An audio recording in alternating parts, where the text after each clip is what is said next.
கண்டமிதில் தெக்கணமும் அதிசிறந்த திராவிடனல் திருநாடும் தக்க சிறு பிறை நுதலும் தரிதனரும் திலகமுமே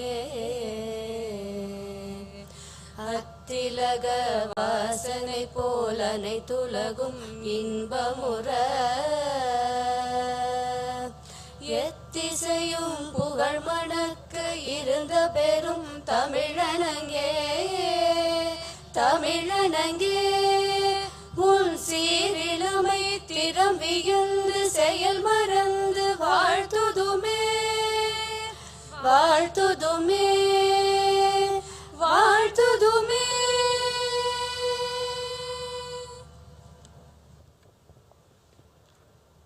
The lighting of the ceremonial lamp signifies dispelling of darkness and ignorance and welcoming light and knowledge.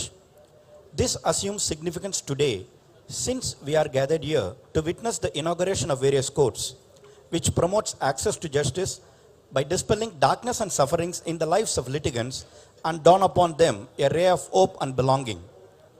May I now invite the dignitaries on the dais to light the Kuthu Vilakku.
Thank you, sirs.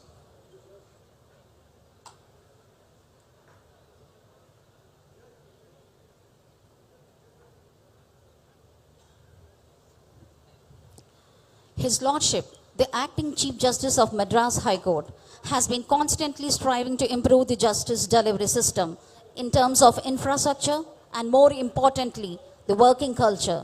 His Lordship is known for his dynamic, unstinted support and constant source of inspiration to the judicial fraternity. May I now request Honorable Thiru Justice Sri Raja, the Acting Chief Justice of Madras High Court, to deliver the welcome address.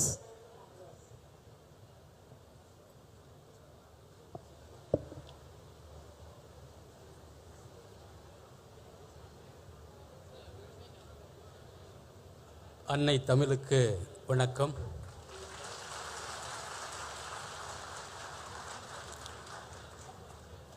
Tamil வளர்த்த மதுரைக்கு என் முதல் வணக்கம். It's a great honor and privilege to wish வணக்கம் and a very good morning to all of you.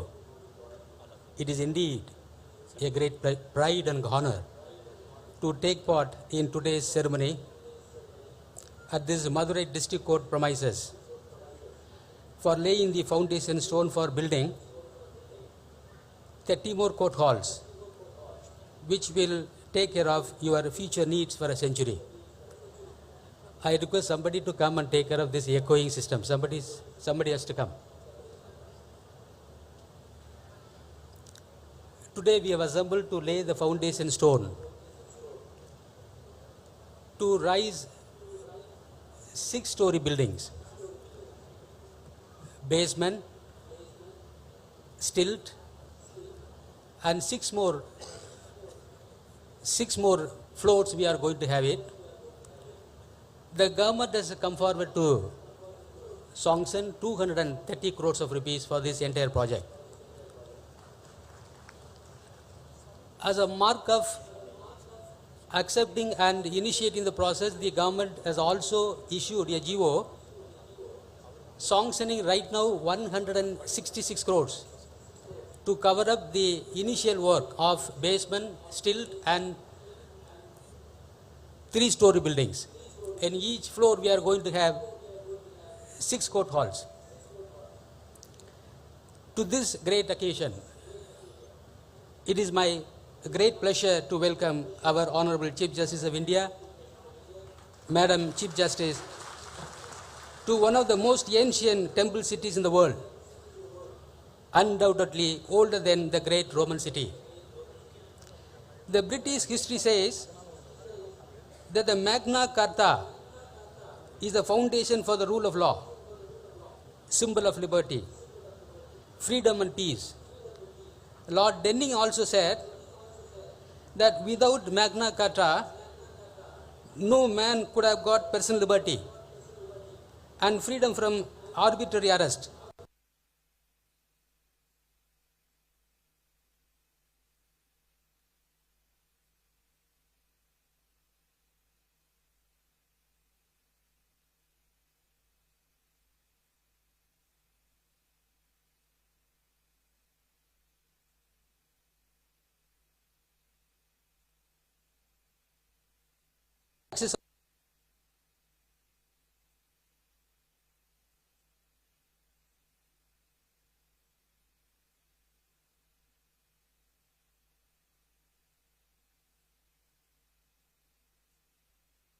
Captured London.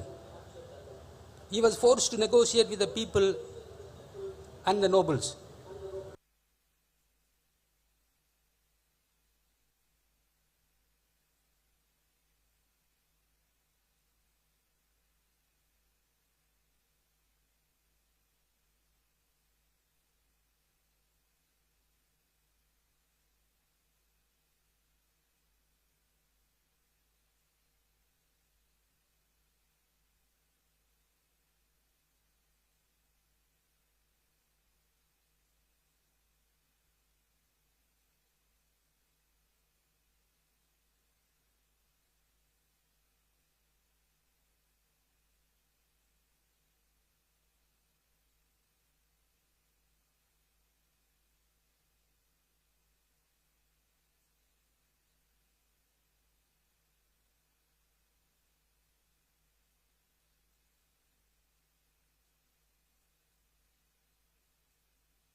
One of the 5 written in the 2nd century by Ilongo Adigal 2000 years ago speaks that law is above all and the king and queen are also bound by the law.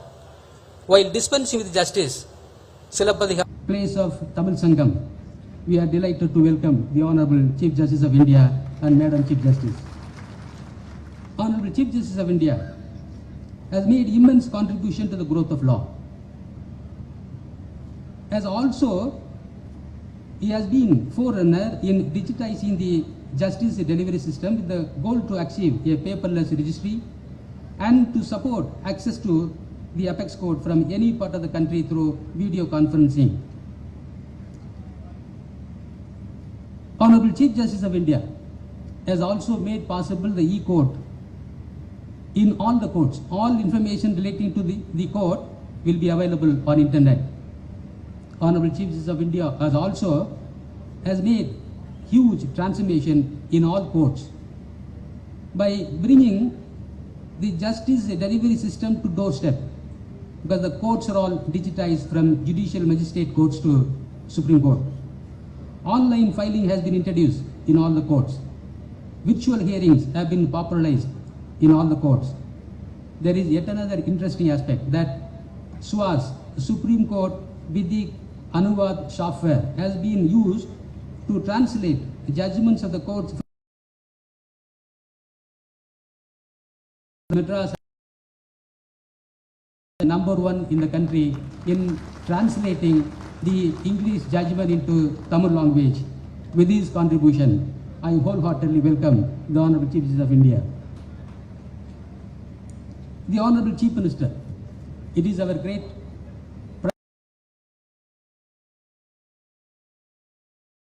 Honorable Chief Minister Honorable Chief Minister has been instrumental in taking steps to aid the administration of justice. His government has sanctioned 230 crores for the Madurai project to have 30 additional courts in this place. Amidst your tight schedule, you have come to grace this occasion. We warmly welcome you, sir. It's a great honor and privilege to welcome the Honorable Union Law Minister. The Honorable Law Minister has always been a pillar of support to the administration of justice, knowing the difficulties suffered by the underprivileged litigants who cannot afford money to travel physically to the courts, has in unison with the Honorable Chief Justice of India taken sincere efforts in achieving the goal of making every court and tribunal in India virtually accessible. It is due to the successful implementation of the phase 2 of the e-courts program, the courts across India are able to deliver justice even during the tough COVID-19 pandemic. The credit as I quote, it is indeed my great pleasure to welcome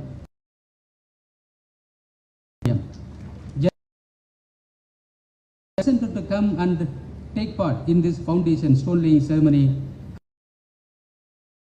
Justice V. Ramasubramaniam doesn't. He has every branch of law. I warmly welcome the Honorable Judge. Equally, it is my great Mr. Justice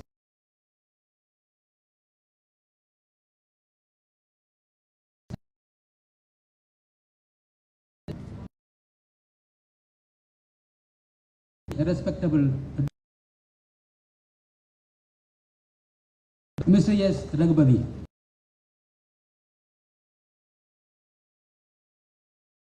Government of Tamil Nadu.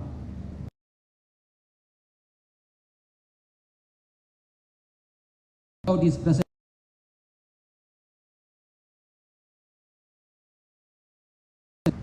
I heartily welcome Dr. Palanivel Tyagarajan, Management, Pensions and Pensionary Benefits and Statistics, Government of Tamil Nadu. His tight schedule has taken part in this function. Your father was a regular practitioner of this court. Minimum 5-6 lawyers will be always accompanying your father. We are happy to see you in your father's place today, and we welcome you, sir. I warmly welcome Mr. P. Murthy, the Honorable Minister and Stamp Law, Government of Tamil Nadu, who is also the son of the soil, who has come here to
presidents, secretaries, and office bearers, and all members of various associations in Madurai, bar associations in Madurai. I also welcome the learned members of the Madurai Bar Association, learned members practicing in the Madurai District Court, Madurai Bench of Madras High Court, and judges from various districts who have come here to grace this important occasion. I also welcome the district collector, commissioners, and all the officials of the district administration, police officials, press and media to this function. I thank each and every one of you who have gathered here to grace this occasion. I kindly request you to pardon me if I omit to welcome any one of you. Thank you. Vanakkam.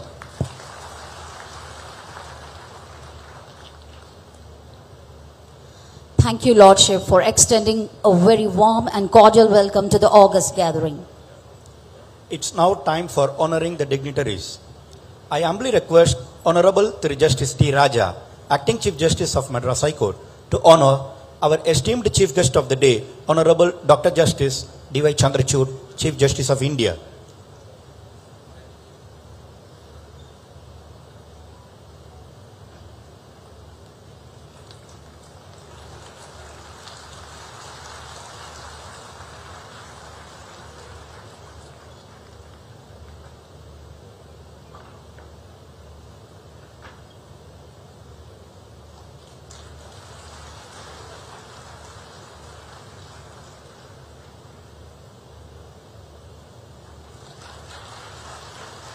Thank you, Lordship. I humbly request Honorable Thiru Justice S. Vaidyanathan, Judge, High Court of Madras, to honor Thiru MKStalin, Honorable Chief Minister of Tamil Nadu.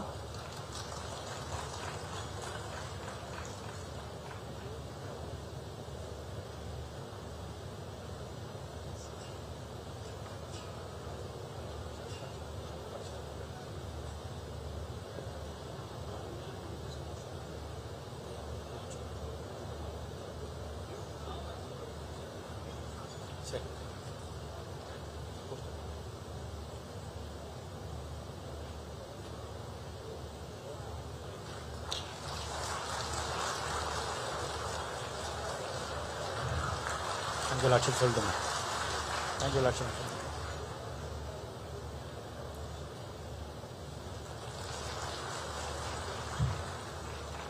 Thank you, my Lord. I humbly request Honorable Thiru Justice R. Mahadevan, Judge, High Court of Madras, and Portfolio Judge for Madurai District, to honor Thiru Kiran Rijiju, Honorable Minister of Law and Justice, Government of India.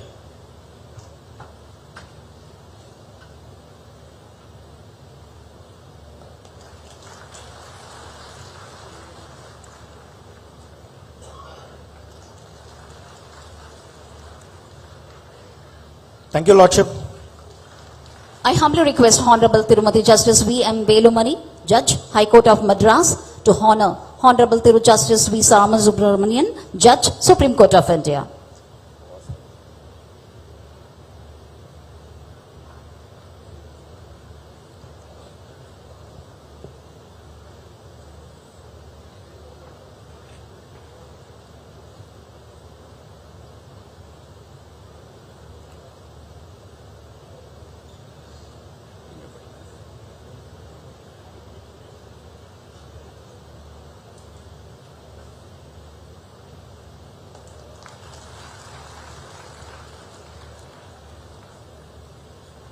Thank you, Lordship.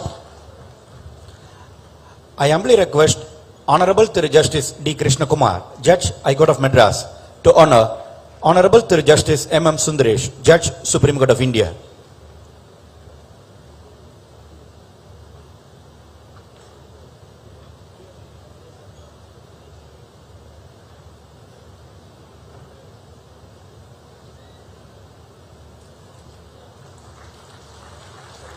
Thank you, Lordship. I humbly request Honorable Thiru Justice S. S. Sundar, Judge, High Court of Madras, to honor Honorable Thiru Justice Sri Raja, Acting Chief Justice, Madras High Court.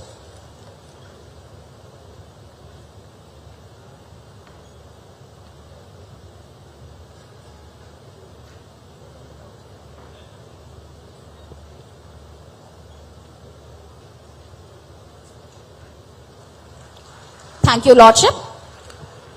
I request Thiru R. Shanmugasundaram, Advocate General of Tamil Nadu, to honor Thiru S. Raghupati, Honorable Minister for Law, Courts, Prisons and Prevention of Corruption, Government of Tamil Nadu.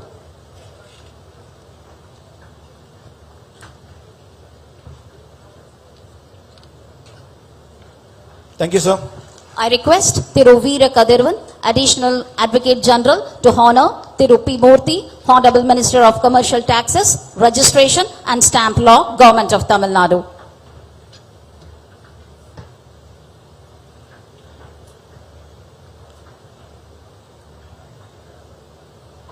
Thank you, sir. Thank you, sir. I request Thiru R. Bhaskaran, Additional Advocate General, to honor Dr. Palinivel Tyagarajan, Honorable Minister of Finance, Planning, Human Resource Management, Pensions and Pensionary Benefits and Statistics, Government of Tamil Nadu.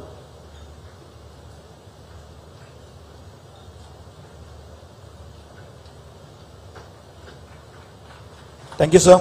I request Thiru P. Dhanabal, Registrar General, Madras High Court, to honor Honorable Thiru Justice R. Mahadevan, Judge, High Court of Madras and Portfolio Judge of Madurai District.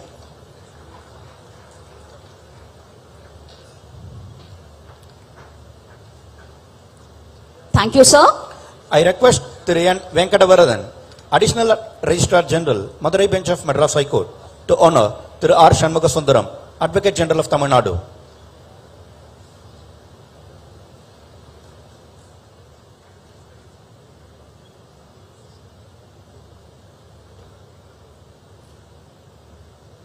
Thank you, sir. I request Thiru P. Muthukumar, State Government Pleader, Madras High Court, to honor Honorable Dr. Justice D. Y. Chandrachud, Chief Justice of India, on behalf of the state law officers.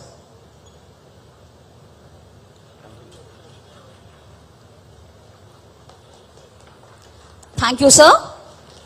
I request Thiru P. Tilakumar, Government Pleader, Madurai Bench of Madras High Court, to honor Thiru MKStalin, Honorable Chief Minister of Tamil Nadu, on behalf of the state law officers. Thank you, sir. Honoring of dignitaries by Madurai District Bar Associations, MBA Madurai Bench and Madurai Advocates High Court Association. I request Thiru A. Nedujalian, M. Chandrasekharan, S. Ashok Kumar, President, Vice President and EC member of the Madurai Bar Association, to honor Honorable Dr. Justice D. Y. Chandrachud, Chief Justice of India.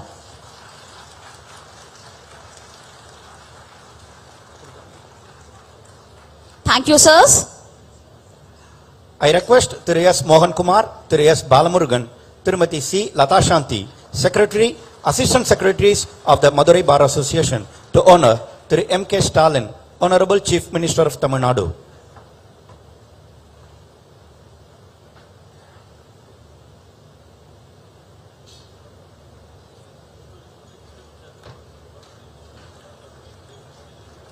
Thank you, sirs. Thank you, madam.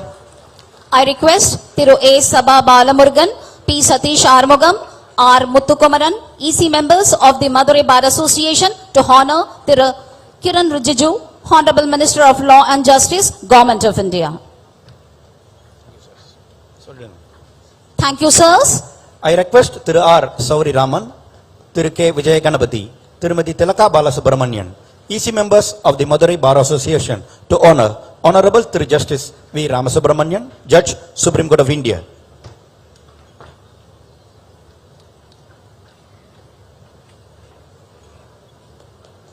Thank you, sirs. Thank you, madam. I request Selvi S. Lata, Selvi S. Sumati, Selvi K. Paulmadi, President, Librarian and EC member of the Madurai District Court Women Lawyers Association, to honor Honorable Thiru Justice M.M. Sundaresh, Judge, Supreme Court of India.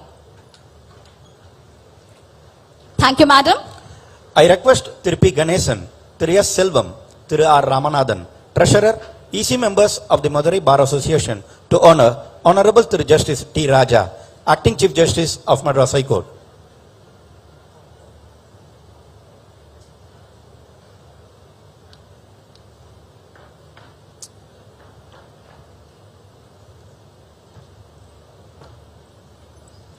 Thank you, sirs. I request Tirumati S. Rajalakshmi, P. Jacinta Margaret Mary, S. Kayalvili, Vice President, Assistant Secretary, Treasurer of the Madurai District Court Women Lawyers Association to honor Thiru S. Raghupati, Honorable Minister for Law, Courts, Prisons and Prevention of Corruption, Government of Tamil Nadu. Thank you, Madam. I request Thiru S. Sukumaran, Thiru S. Muthukannan, Thiru S. Manoj Kumar, EC members of the Madurai Bar Association to honor Thiru P. Murthy, Honorable Minister of Commercial Taxes, Registration and Stamp Law, Government of Tamil Nadu. Thank you, sirs. I request Thiru P. S. Nagarajan, Thiru C. Kasi, Thiru S. Sundaramurthy, EC members of the Madurai Bar Association to honor Dr. Palnivet Tyagarajan, Honorable Minister of Finance, Planning, Human Resources Management, Pensions and Pensionary Benefits and Statistics, Government of Tamil Nadu.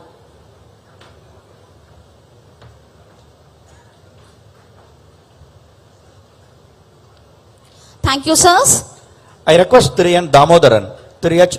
Shahulamid, Thiru B. Chandru, EC members of the Madurai Bar Association to honor Honorable Thiru Justice R. Mahadevan, Judge High Court of Madras and Portfolio Judge of Madurai District.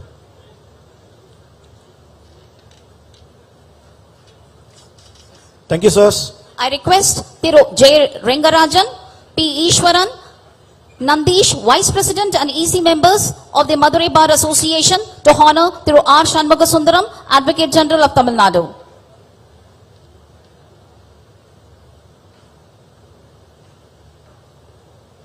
Thank you, sirs.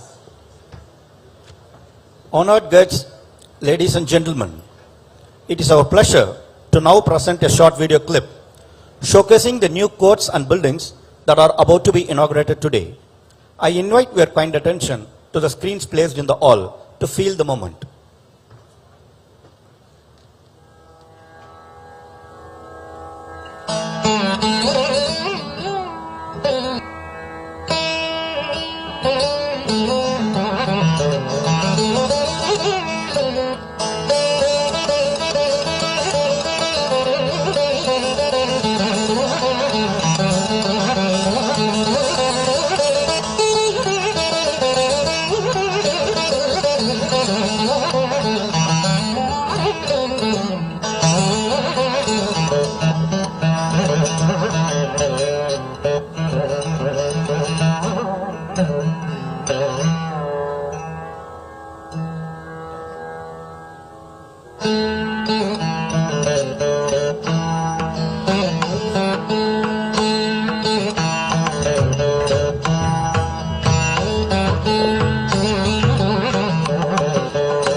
The video clipping has indeed enlightened and informed us about the proposed magnificent additional court buildings in the Madurai District Court campus, District and Sessions Court and Chief Judicial Magistrate Court at Mayiladuthurai.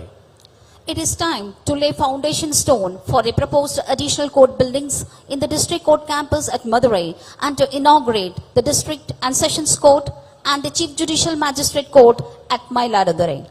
May I humbly request Honorable Dr. Justice D.Y. Chandrachud, Chief Justice of India, to unveil the inscription stone of the foundation stone laying for the proposed additional court buildings in the District Court campus at Madurai.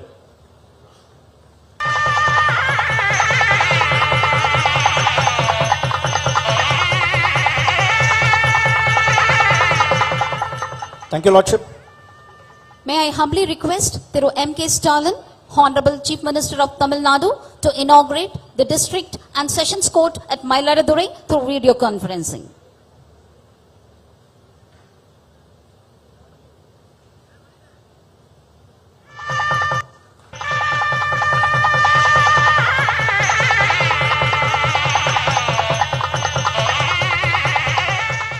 Thank you, sir.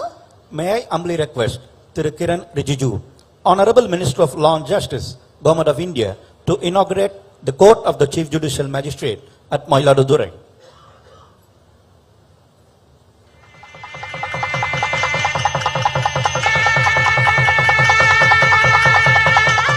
Thank you, sir. It's time to offer felicitation. May I request Thiru R. Shanmugasundaram, Advocate General of Tamil Nadu, to offer his felicitation. Honorable Chief Justice of India, Dr. D.Y. Chandrachud, Honorable Chief Minister of Tamil Nadu, through MKStalin, Honorable Union Law Minister, through Kiran Rijiju, Honorable Justices Thiruvalargal V. Ramasubramaniam and M.M. Sundaresh, Judges, Supreme Court of India, Honorable Acting Chief Justice of Madras, through T. Raja, Honorable Judges of the Madras High Court, Honorable Minister for Law of Government of Tamil Nadu, through S. Raghupati, Honorable Minister for Finance of Government of Tamil Nadu, Dr. Palnivel Tyagarajan, Honorable Minister for Commercial Taxes, Government of Tamil Nadu, through P. Murthy,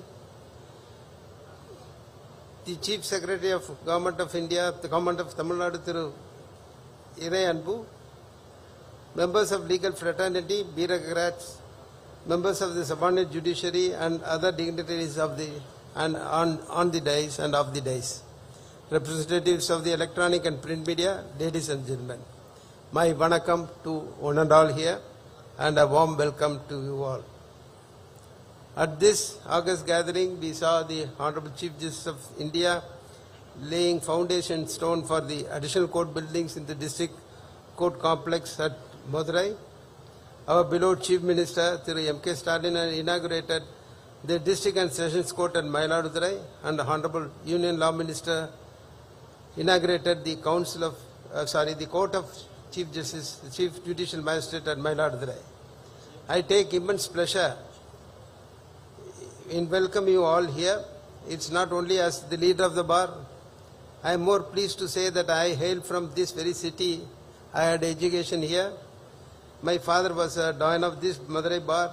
He served as the district public prosecutor of the combined Madurai district between 1969 to 78 and later as special public prosecutor for the CBI. It is indeed a privilege to deliver this felicitation. I would like to start by thanking our Honorable Chief Minister for his commitment towards improvement of the judicial infrastructure, notably the subordinate judiciary, which plays an essential role in ensuring that everyone has access to justice. Since many judicial officers are here, I would say it is important to remember that the common citizen's belief is protected only when such access results in fair, affordable and prompt justice. But justice alone without social change would be an empty formality. In our state, the seeds of social reforms were sown a century earlier which has allowed Tamil Nadu to serve as a beacon for the entire country in our pursuit of social justice and also women's empowerment. These reforms have also been made it possible for us to implement transformational changes in all facets of society and to pursue sustainable development goals. I would like to mention here that we have 14 lady judges, that is the highest number of lady judges in any high court in our country. I would only request Dr. Chandrachud to increase this by at least 20. We'll have 30% at least out of the 60 judges. Today I am pleased to note that our Chief Minister is continuing the noble tradition set by our former Chief Minister and his father Muthamizhariஞர் Dr. Kalaignar, who was instrumental in modernizing the function of the courts in Tamil Nadu. Many of us here would recall that it was Dr. Kalaignar who laid the foundation stone for Madurai bench of the Madras High Court in 2000. He had allotted 147 acres of land for the Madurai bench, which is one of the beautiful looking high courts in the country. It has at least 2/3 of its land area full of greens, and the flora and fauna there is one of the rare flora and fauna in the country, and it has peacocks roaming around in the entire High Court. I request the Honorable Chief Justice to visit the High Court and see this place and also stay in one of the bungalows for some time. I will suggest even to conduct your winter courts here in the Madurai bench. And year back from now, our Chief Minister allotted 4.7 crores for a land opposite to the principal seat of Madras High Court for the construction of a 9-story sessions court as building.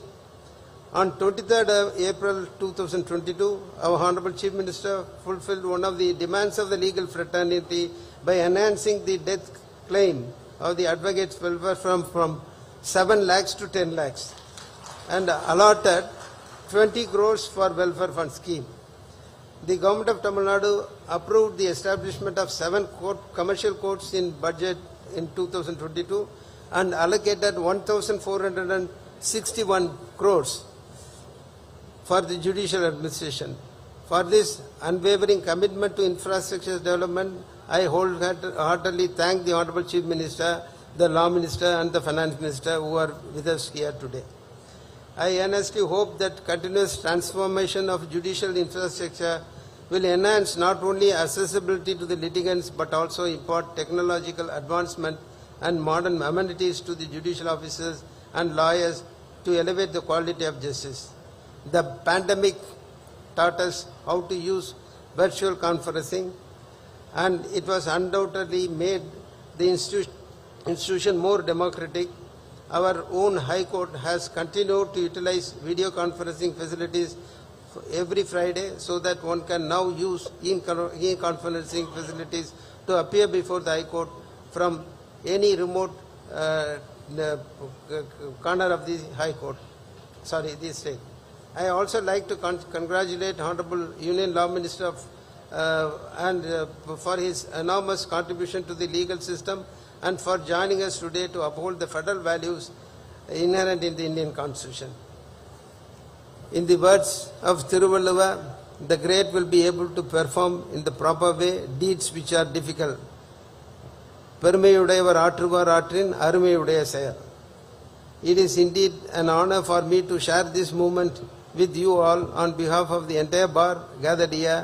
I express my warm welcome to Honorable Justices Thiruvalargal V. Ramasubramaniam and M. Sundaresh, judges of the Supreme Court. I am also eagerly waiting to listen to their oratory in Tamil. I am overwhelmed with a sense of joy and hope that our efforts to strengthen judicial infrastructure will result in better access to justice. I truly hope that these positive initiatives and other cooperative efforts will continue so that our constitutional objectives are better realized. Thank you very much. Thank you, sir, for the wonderful felicitation. It's time for special address of the dignitaries. Honorable Thiru Raghupati, Minister for Law, Courts, Prisons and Prevention of Corruption, Government of Tamil Nadu, is an eminent and efficient legislator and has been providing assistance to the judiciary. I respectfully invite Honorable Minister Thiru Raghupati to kindly deliver the special address. Arur சோழனுடைய நீதி வெளிவந்திருக்கின்ற மாண்புமிகு தமிழ்நாடு முதலமைச்சருடைய நீதிநெறி தவறாத ஆட்சியிலே நீதிக்காக தன்னுயிரை ஈந்த பாண்டிய நெடுஞ்செழியன் மண்ணிலே இன்றைக்கு நீதிக்காக நடைபெறுகின்ற இந்த விழாவிற்கு வருகை தந்திருக்கின்ற இந்திய உச்ச நீதிமன்றத்தினுடைய நம்முடைய தலைமை நீதியரசர் மரியாதைக்குரிய ஜஸ்டிஸ் டிஒய் சந்திரசூட் அவர்களே, எங்களுடைய தலைவர் தமிழகத்துடைய முதலமைச்சர் அவர்களே, இந்த நிகழ்ச்சியிலே பங்கேற்பதற்காக தமிழகத்தினுடைய நீதித்துறையின் மீது என்றைக்குமே அக்கறை எடுத்துக் கொண்டிருக்கக்கூடிய ஒருவராக விளங்கிக் கொண்டிருக்கிற ஒன்றிய நீதித்துறையினுடைய அமைச்சர் நம்முடைய அன்புக்கும் போற்றுதலுக்கும் உரிய ஆனரபிள் திரு கிரண் ரிஜிஜு அவர்களே,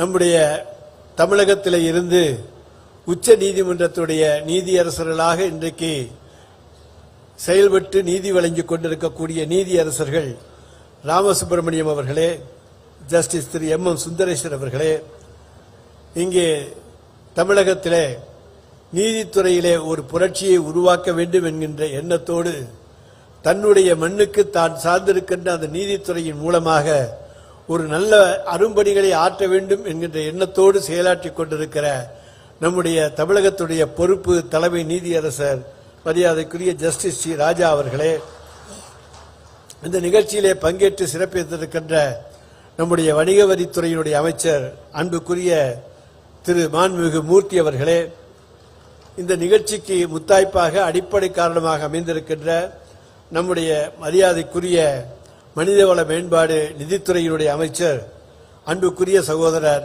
மாண்புமிகு பழனிவேல் டாக்டர் பழனிவேல் தியாகராஜன் அவர்களே, இந்த நிகழ்ச்சியிலே நன்றியுரை ஆற்ற இருக்கிற நம்முடைய மதுரை உயர்நீதிமன்றத்தினுடைய பொறுப்பு நீதியரசர் மரியாதைக்குரிய திரு ஜஸ்டிஸ் ஆர் மகாதேவன் அவர்களே, இந்த நிகழ்ச்சியிலே பங்கேற்றிருக்கின்ற நம்முடைய மாண்புமிகு அமைச்சர் பெருமக்களே, மாண்புமிகு நீதி அரசர்களே, நம்முடைய பல்வேறு நீதிமன்றங்களுடைய நீதிபதிகளே, வழக்கறிஞர் நண்பர்களே, உங்கள் அனைவருக்கும் முதலில் என்னுடைய நன்றியையும் வணக்கத்தையும் வாழ்த்துக்களையும் தெரிவித்துக் கொள்கின்றேன். While the honorable courts and judges are concerned with providing legal justice, the Dravidian model government headed by our Honorable Chief Minister Thalapathy Thiru MKStalin is always concerned with providing and protecting social justice to the people of Tamil Nadu. Our Honorable Chief Minister is not only an engineer or pioneer in social justice, but also is protector and custodian on the path shown by our late leaders like நம்முடைய அவர் தந்தை பெரியார், பேரறிஞர் அண்ணா, தலைவர் கலைஞர். Emanated from the family of longest served Chief Justice of India, Honorable Justice Thiru Chandrasood's family, and practiced as an advocate, senior advocate in various areas of law, still continuing as an educationalist in the noble profession of teaching, served as a judge and the Chief Justice of High Courts, and finally, now the 50th, that is a golden number, Chief Justice of India, Honorable Dr. Justice T.Y. Chandrasood. Your judgments, particularly on the right to privacy, will be in the pages of judicial history. We are very glad to have you here, Lordship. The Honorable Minister for Law and Justice, Union of India, we are always like him, Mr. Kiran Rijiju, started his political journey from the state of Assam some 25 years back and continue as one of the most articulate and outspoken parliamentarian. On the other side, a bodybuilding sportsman widely known for his advocacy for sports and his strong support for environmental conservation. We are happy to have you here to grace this occasion, sir.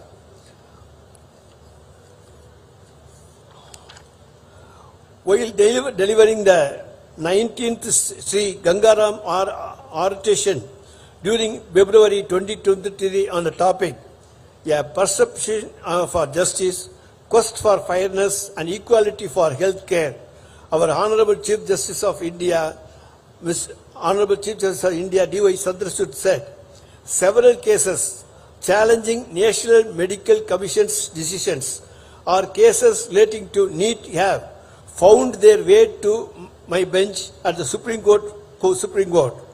Often, courts cannot enter policy domain, and it is the duty of the state or union government to listen to the representations made by the students. However, whenever injustice is done, it becomes our bounden duty to intervene. The sheer amount of litigation of NEET cases is indicative of the hopes and aspirations of millions of students. It is proof that medicine is one of the most sought after professions in India. Yet the litigation is also symbolic of the need for reforms in medical education in India. The principles of justice underlie the practice of both law and medicine, and both the fields are concerned with fairness, equality, and well-being of communications and individuals. இது தமிழக மக்களுக்கு நீங்கள் தந்திருக்கின்ற நம்பிக்கையான வார்த்தைகள் என்பதை இந்த நேரத்தில் நாங்கள் மகிழ்ச்சியோடு தெரிவித்துக் கொண்டு, இந்த மாநகர் மதுரையிலே இன்றைக்கு 166 கோடி ரூபாயிலே கட்டப்பட இருக்கிற மாவட்ட நீதிமன்றம் ஒரு மைல்கல்லாக அமையும். இங்கே நம்முடைய பேரறிஞர் பெருந்தகை அண்ணாவிற்கு பிறகு இங்கே வருகை தருகிற முதலமைச்சராக நம்முடைய மாண்புமிகு தமிழ்நாடு முதலமைச்சர் அவர்கள் இருக்கிறார்கள் என்பதையும் நாங்கள் பெருமையோடு சுட்டிக்காட்ட விரும்புகிறோம். அதைப்போல இந்திய உச்ச நீதிமன்றத்துடைய நீதியரசர், அதைப்போல உச்ச நீதிமன்றத்துடைய நீதியரசர்கள், அதைப்போல நம்முடைய தலைமை நீதியரசர், அதைப்போல இந்திய துணைக்கண்டத்தில் இந்திய ஒன்றியத்தினுடைய நம்முடைய சட்டத்துறை அமைச்சர், அத்தனை பேரும் பங்கு கொள்கிற விழா நிகழ்ச்சி என்பது முத்தாய்ப்பான நிகழ்ச்சியாக மதுரை நீதிமன்ற வரலாற்றிலே மறக்க முடியாத ஒரு நிகழ்ச்சியாக அமையும் என்பதை சொல்லி வாய்ப்புக்கு நன்றி கூறி விடைபெற்றுக் கொள்கின்றேன். நன்றி, வணக்கம். Thank you, sir, for your enduring and informative special address. Honorable Thiru Justice M.M. Sundaresh, Judge, Supreme Court of India, is well known for his humility and cordiality. His Lordship possesses all the fine tributes of a judge. His Lordship's proficiency, affinity and command over the Tamil language, culture and literature is well known to all. With all humbleness, I invite Honorable Thiru Justice M.M. Sundaresh, Judge, Supreme Court of India, to kindly deliver this special address. In one of the morning tea, I asked the Honorable Chief Justice,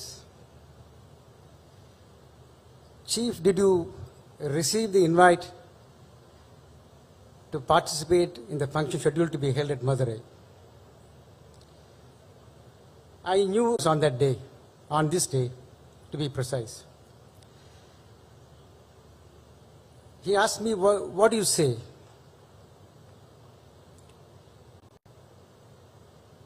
He knew the answer. He expected it from me. I told him, Chief, you know the answer. And the answer, I'm saying that you should certainly be present there. It's always a honor for all of us. Thank you very much, Chief, for making your presence here.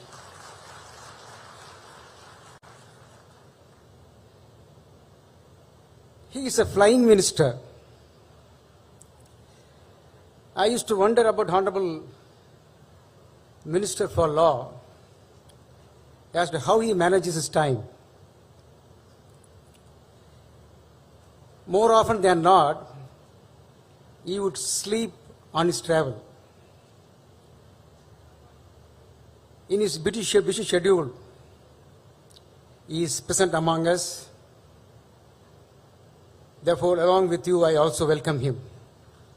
Honorable Sri Kiran Rijiju.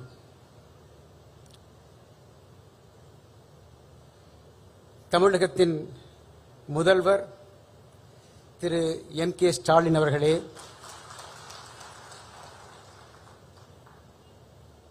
என் அருமை சகோதரர், எல்லா வகையிலும் எனக்கு உறுதியாக இருப்பவர் நீதியரசர் திரு we. Ramasubramaniam அவர்களே, சென்னை உயர்நீதிமன்றத்தின் பொறுப்பு நீதிபதி டி. ராஜா அவர்களே, திரு ரகுபதி சட்டமைச்சர் அவர்களே, டாக்டர் பழனிவேல் தியாகராஜன் அவர்களே, என் அருமை நண்பர் நீதியரசர் மகாதேவன் அவர்களே, அமைச்சர் மூர்த்தி அவர்களே, எனது சகோதர நீதிபதிகளே, கீழமை நீதிமன்றங்கள் உட்பட வழக்கறிஞர் பெருமக்களே, பெரியோர்களே, தாய்மொழிகளே, a very good morning to all of you. This is indeed an historic occasion. There are two reasons. This is a place where utmost importance has been given to justice. I do not think in any other place in the world a lady could march and barge to the court of the king and seek justice. This is a place Kannagi got justice. Saint Ilango has put it beautifully. When Kannagi started her march with the material object, the jewel anklet in her hand,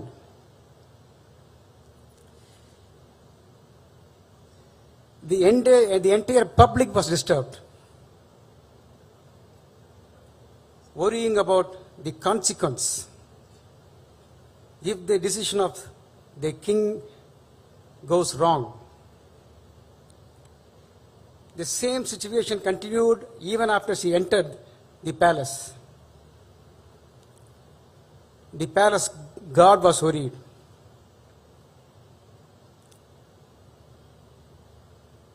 When she entered the palace with full of tear and anger, the king trembled. When she spoke, the king died after hearing her words. He gave up his life. Thereafter, as what remained was merely bestial. The queen followed. The entire city suffered.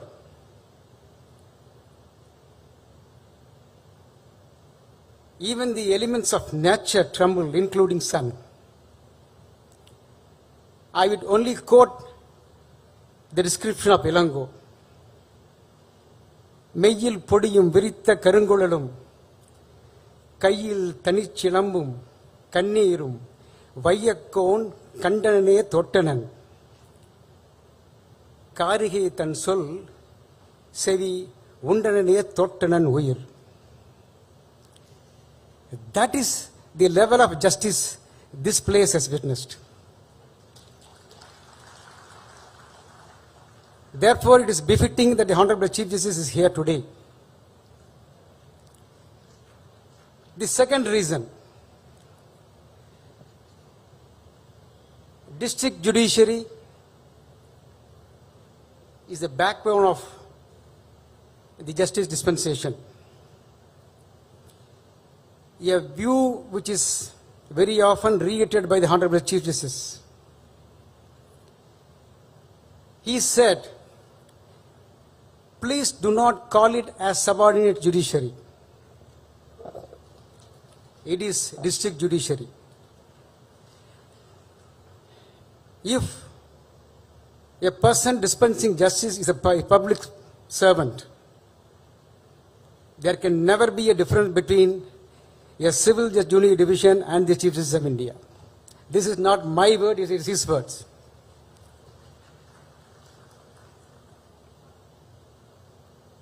Therefore, this is a message once again to all of you, all of us, that there is no difference except with the hierarchy. It is like a family where the father's word will be respected, which does not mean that others are not important. I would conclude my speech by quoting the words of Mangudi Marudanar in Marudarikanchi. He says how justice should be dispensed with. What we are repeating today while taking oath has been spoken about him thousands of years ago. Achamum avalamum arvamum nikki Setramum uvagiyum seyyadu kattu Nyaman kolanna semmatti agi Sirandadan kolgai aramburi arangam. Without fear or favor, ill will or affection, anger or happiness, dispense with justice by not merely upholding law alone. I wish and trust we will really dedicate ourselves to the cause. Thank you very much for giving this opportunity. Thank you, Lordship, for the splendid and motivating special address. The message of your Lordship would be definitely followed by all concerned. Honorable Thiru Justice V. Ramasubramanian, Judge, Supreme Court of India, is widely acclaimed for his scholarly trait, wit and humor, evincing the combination of passion for humanity and high legal technique. His Lordship's contribution to the Tamil language is well known and widely recognized, as we all are the beneficiaries of his speeches and writings. With all great respect, I invite Honorable Thiru Justice V. Ramasubramanian, Judge, Supreme Court of India, to kindly deliver the special address. மாண்புமிகு இந்திய உச்ச நீதிமன்றத்தின் தலைமை நீதியரசர் doctor டி.ஒய். Chandrachud அவர்களே, இந்திய நாட்டினுடைய சட்டம் மற்றும் நீதித்துறையினுடைய அமைச்சர் திரு கிரண் ரிஜிஜு அவர்களே, சென்னை உயர்நீதிமன்றத்தினுடைய பொறுப்பு தலைமை நீதிபதி திரு ராஜா அவர்களே, என்னுடைய சகோதரர் நீதியரசர் திரு சுந்தரேஷ் அவர்களே, தமிழக அமைச்சரவையில் இடம்பெற்றிருக்கிற பல அமைச்சர்களே, நான் ஒவ்வொருவர் பெயரையும் சொன்னால் எனக்கு கொடுத்திருக்கிற 3 நிமிடங்கள் எனக்கு போதாது என்கிற காரணத்தால் ஒட்டுமொத்தமாக உங்கள் அனைவருக்கும் என்னுடைய முதற்கண் காலை வணக்கங்களை தெரிவித்துக் கொள்கிறேன்.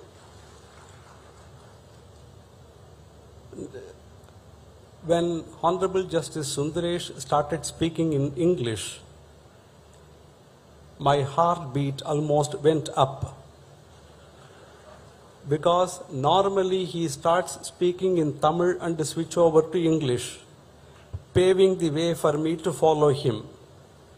But today I do not know, probably the seat next, the chair next to which he is seated made him start the speech in English first.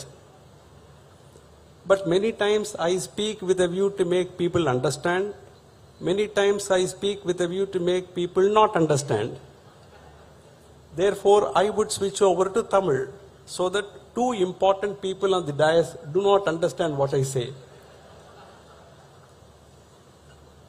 இந்த மதுரை நகரம் 3 விஷயங்களுக்கு பெருமை வாய்ந்தது என்பது வரலாறு சொல்லுகிற உண்மை. முதல் விஷயம், empowerment of women. Honorable Chief Justice, I was telling the audience that this is a historical city which is famous for 3 things. Number 1, empowerment of women. I know, and all of you know, that empowerment of women is a subject extremely dear to the heart of the Honorable Chief Justice of India. Now let me tell you how this place is very important for the empowerment of women.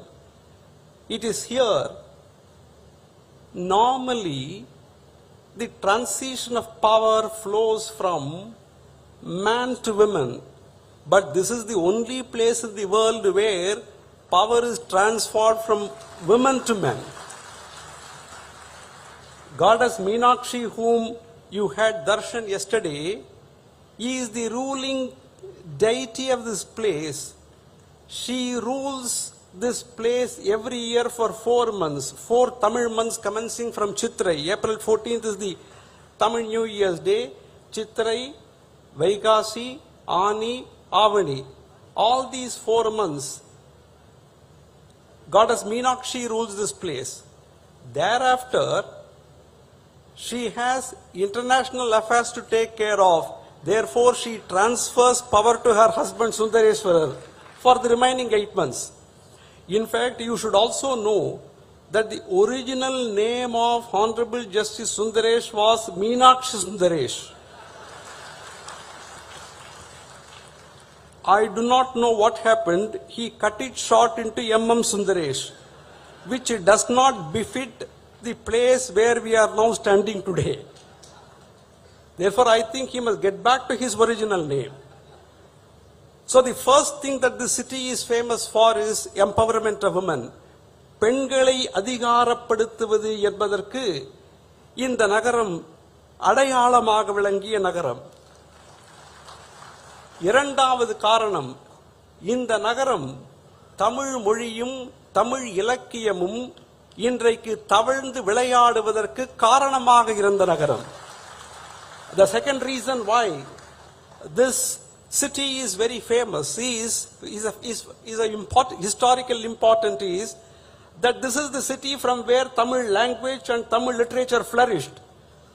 And you must know the contribution of scholars from various religions, Saivites, Vaishnavites, Jains, to Tamil language and literature is immeasurable. In fact, it is in this city, once upon a time there was a famine. Therefore, 8,000 Jain munis, Jain monks come here, and the King Pandian hosts them. After the famine goes, all of them leave a wonderful literary piece called Naladiyar. சமண முனிவர்கள் பஞ்சம் வந்தபோது இந்த ஊருக்கு வந்து இந்த ராஜாவால் இந்த அரசனாலே அவர்கள் விருந்தாளியாக அழைக்க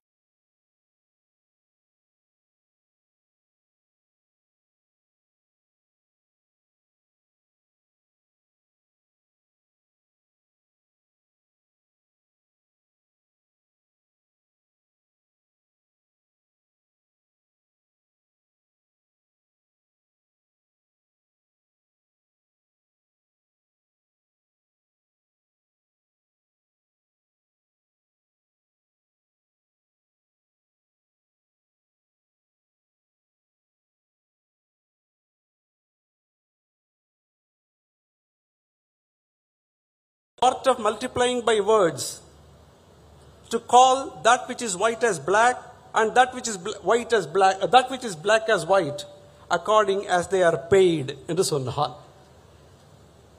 அதைவிட அற்புதமாக அதிவீரராம பாண்டியன் சொன்னான், பொய்யுடை ஒருவன் சொல்வன்மையினால் மெய்போலுமே மெய்போலுமே, மெய்யுடை ஒருவன் சொல்ல மாட்டாமையார் பொய்போலுமே பொய்போலுமே. The first definition of lawyers was given by Ativira Rama Pandian. I am happy that there is something which is missing in Madurai today. What is that which is missing? Silappadigaram, one of the greatest epics of Tamil literature, refers to what is called Sadukka Budam. In Madurai, there was a demon called Sadukka Budam. Whoever speaks a lie, that Budam will catch hold of and swallow. Fortunately, that Sadhaka Budam is not available now. Therefore, I think we as a community escape. With these few words, I thank the Honorable Acting Chief Justice for giving me this opportunity. Thank you very much. Thank you, Lord. Thank you, Lordship, for your enlightening and inspiring special address. The message of your Lordship would certainly be a guiding stone for all the stakeholders. Honorable Thirukiran Rijiju, Minister of Law and Justice, Government of India, a laudable personality, hails from the land of dawnlit mountains and one amongst the seven sister states. Being an experienced and seasoned minister, he has wide knowledge in various portfolios. The Honorable Minister has been the catalyst in various projects of Department of Justice, especially the Phase 3 of E-Courts project for the District Judiciary aimed at enhancing judicial institutions and efficiency of courts. With all humbleness, I invite Honorable Minister of Law and Justice, Government of India, to kindly deliver the special address. Thank you very much. Vadakkam.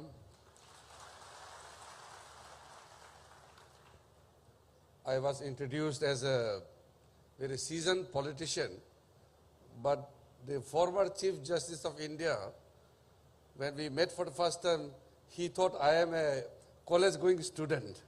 So, but I keep telling people, don't go by my looks. It's very deceptive. I'm not as young as I look.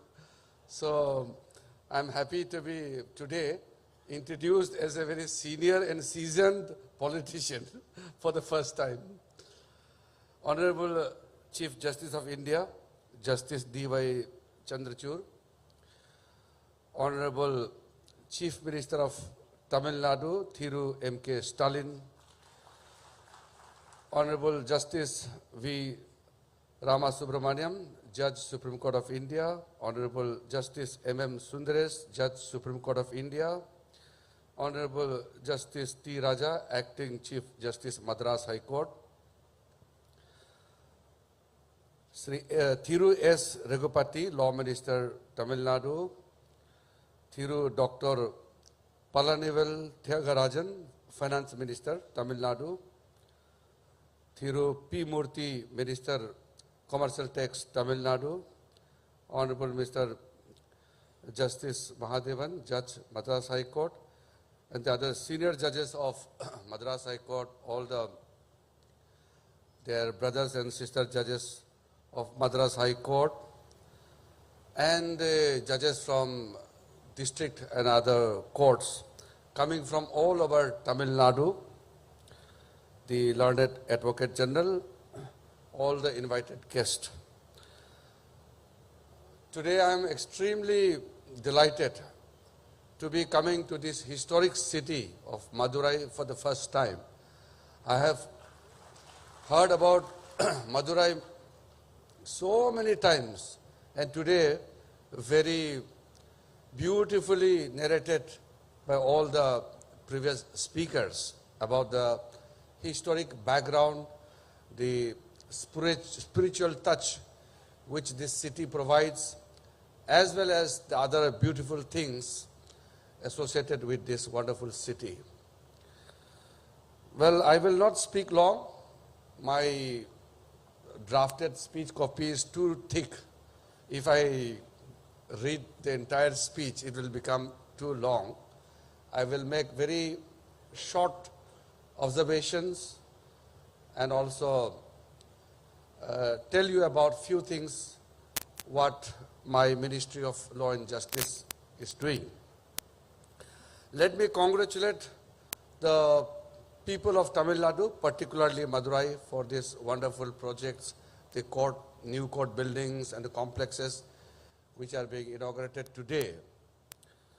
And I must also appreciate that the judicial infrastructure in Tamil Nadu,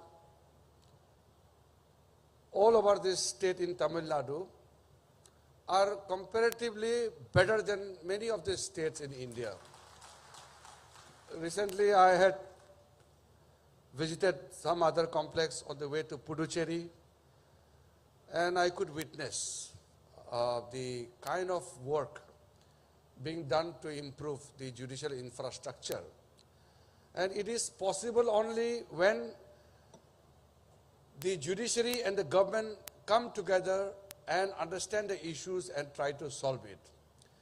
In the last year's conference of the chief ministers and the chief justices of the High Court, we had a very nice discussion, and one of the important points we had deliberated upon was on the judicial infrastructure.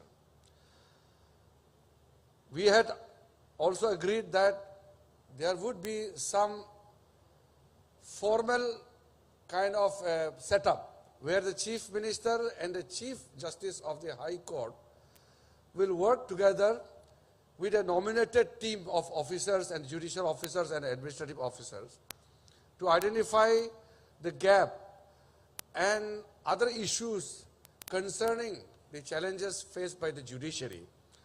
Because what I found is some of the funds which we provide from the government of India are not fully utilized.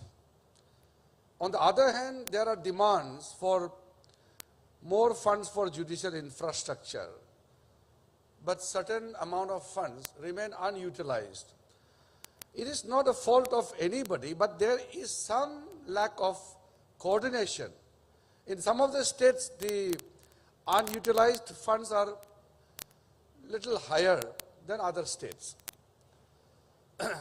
For High Court infrastructure, state government is solely responsible. For the district and the other judicial infrastructure, the central government and the state government come together and we work it. Last year we had allocated a budget of 9,000 crore for district and other courts in the state.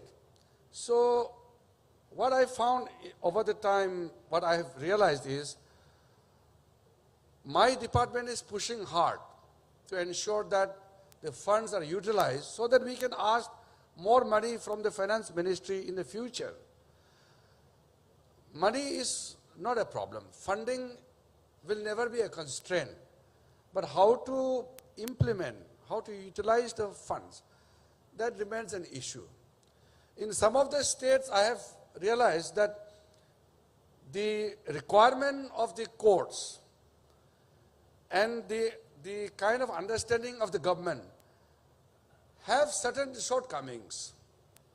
I had talked to some of the concerned state governments and the High Court officials also, in many cases with the Chief Justice of the High Court, that certain needs, things need to be sorted out so that we can utilize the entire budgetary allocation made. And I'm told Tamil Nadu, Honorable Chief Minister is here, the funds are provided and facilities are created.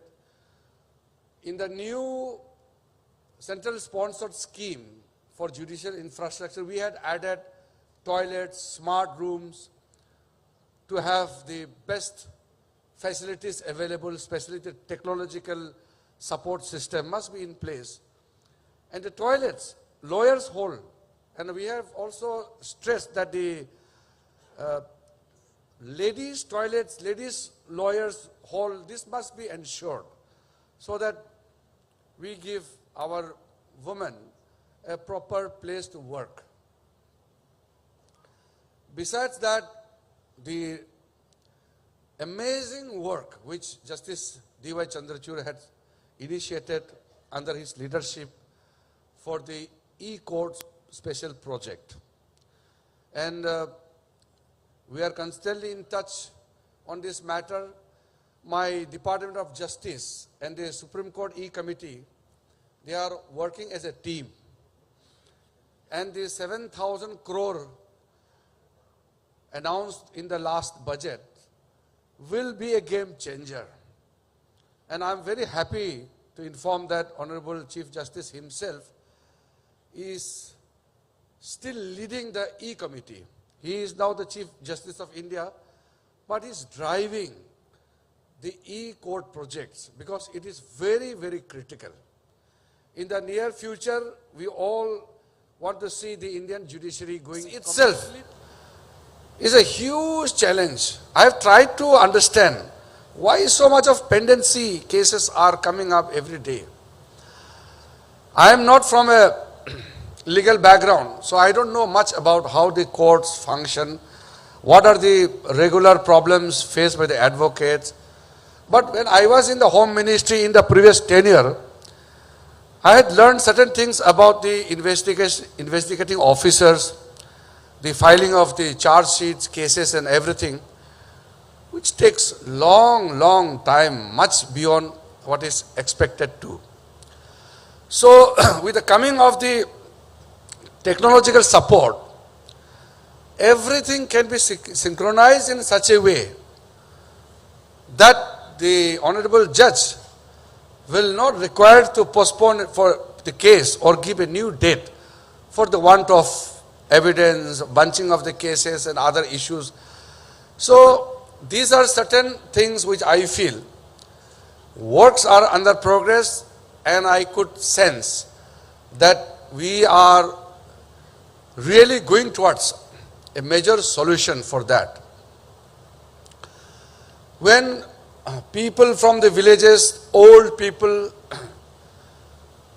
people from the very ordinary family background, they asked me, I can tell you some of the MPs, member of parliaments, in the parliament house itself, they meet me. And not only in the parliament question, they've talked to me privately also, that many of the cases are pending for last 10 years, 15 years. Serious cases. But they are not getting the dates. And for that we can't blame the courts. We can't blame the judge. The prevailing situation is such that the judge is also helpless. We need to identify, I'm not going to elaborate here, but these are the things which has really bothering me for quite some time. When we see that the total pendency of the cases in the country is rising above 4 crore and 90 lakhs, definitely it is a matter of great concern, not only for me, but entire fraternity. There may be separation of power, division of works between executive and judiciary, but that doesn't mean that we do not require to work together.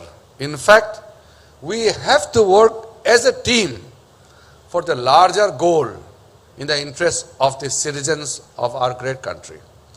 So I feel the present moment we are working as a team.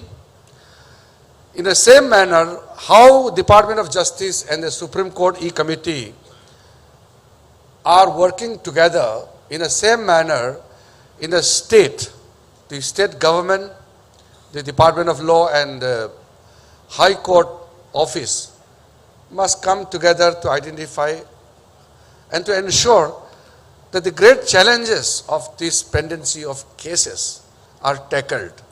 Many people also tell me that next year, by the end of next year, it will be close to 6 crore. Some of the honorable senior judges, mostly retired judges, also informally said that in next 5 years the pendency will be 10 crore. Now that is really a staggering figure, and it is a matter of great concern for all of us. But we can't be compared with a small country or countries in Western world. Look at our population and look at our infrastructure and challenges.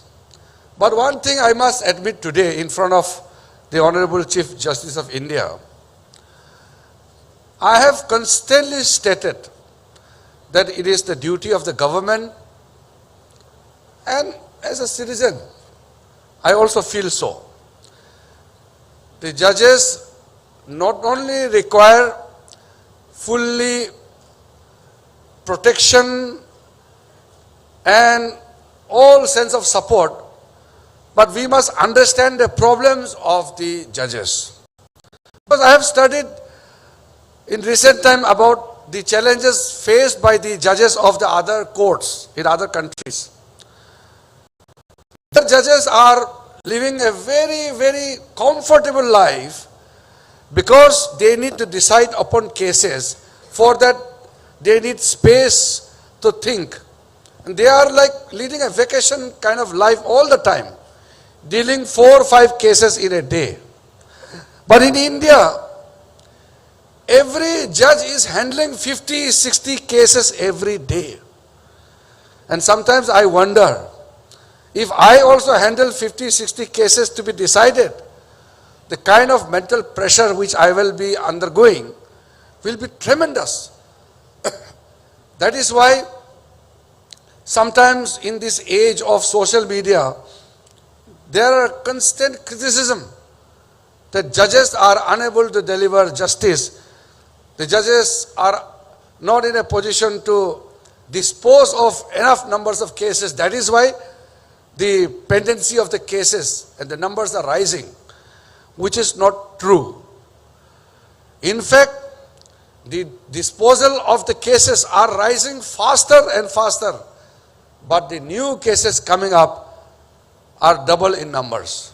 So we can't help it. The only way is to have better infrastructure, better mechanism, and to strengthen the Indian judiciary. So while strengthening Indian judiciary, the core issue is of the infrastructure. Soft infrastructure, hard infrastructure, we really need to give lots of emphasis. I am happy that our government, under the leadership of Prime Minister Modi ji, the central sponsored schemes have been continued, it has been extended, and we are ready to ensure that if anything extra is required, we will definitely look into it. And the 7,000 crore e-project funding which this year's budget had announced will definitely make the great impact, and I will definitely ensure that we follow up all the matters in close coordination with the Supreme Court E-Committee and other E-Committees in the High Courts. I would like to just quote one line from what Honorable Prime Minister Modi ji had said in the Law Ministers' Conference. When justice is seen to be delivered, then the faith of the countrymen in the constitutional institutions is strengthened. And when justice is delivered, the confidence of the common man goes up. While we are talking about delivering justice to the common people, the issue of common man's language comes into mind. I had stated in earlier occasions also that when we talk about Indianization of the Indian judiciary, language is a very critical matter. I would be happy to see all the courts in Tamil Nadu to use Tamil language. In the High Court, definitely there is a challenge. We need to handle it. Honorable Chief Justice D.Y. Chandrachud is well aware of the issue, and he is also very proactive in promoting the Indian languages of different states. And Tamil is a classical language, and we are proud of Tamil language. And we would like to see, not only in the lower judiciary, but in the high courts and in the Supreme Court in the future, in the age of this technology, translation, the instant translation, transcription is available. Why not someday we all dream that Tamil language will be used in the Supreme Court also. The recent meeting which I had with the Bharatiya Bhasha Samiti, that committee is headed by the former Chief Justice of India, Justice Bobde. I had a very fruitful meeting with the committee members. And we are working with a time frame now, because the committee was constituted some years back. But now we are developing a common core vocabulary, which means that all the Indian languages will have certain common usages. the legal terminologies, some of the languages which we have a common source. This is quite a technical issue, so a team is working on that. And I have clearly stated that within this year, within 6 months, a report must be tabled to the government of India to ensure that we really take the first concrete step in creating Indian languages to be used commonly in all the courts of India. Similarly, we are also trying to ensure that the common people do not face the hurdles in reaching the courts. The courts, Indian courts, must be readily available for the most downtrodden section of our society. I have interacted with some of the people. They said they get scared to go to the High Court. So the mobile court can move around. If you have to obtain certain statements, record some statements, the police and our district judge or the civil judge or metropolitan magistrate can record in mobile once in a month and make people feel comfortable in facing the law. Why should a common man be scared to face the law? Why should somebody be under tremendous pressure to undergo the legal scrutiny? It must be easy and it must be very, very normal. It should appear normal to face the court. Even we tell the police stations also, the police officers must appear very soft with the common people. Why should people feel scared of police? People must feel protected whenever they see the police. In the same manner, when a common citizen goes to the court, he or she must be very comfortable that he is in the courtroom. One should not be scared to face the law. That is why there are many steps which we need to take in a combined and as a team manner. During the pandemic, I have taken the report of the performance of the Madras High Court and the entire courts in Tamil Nadu.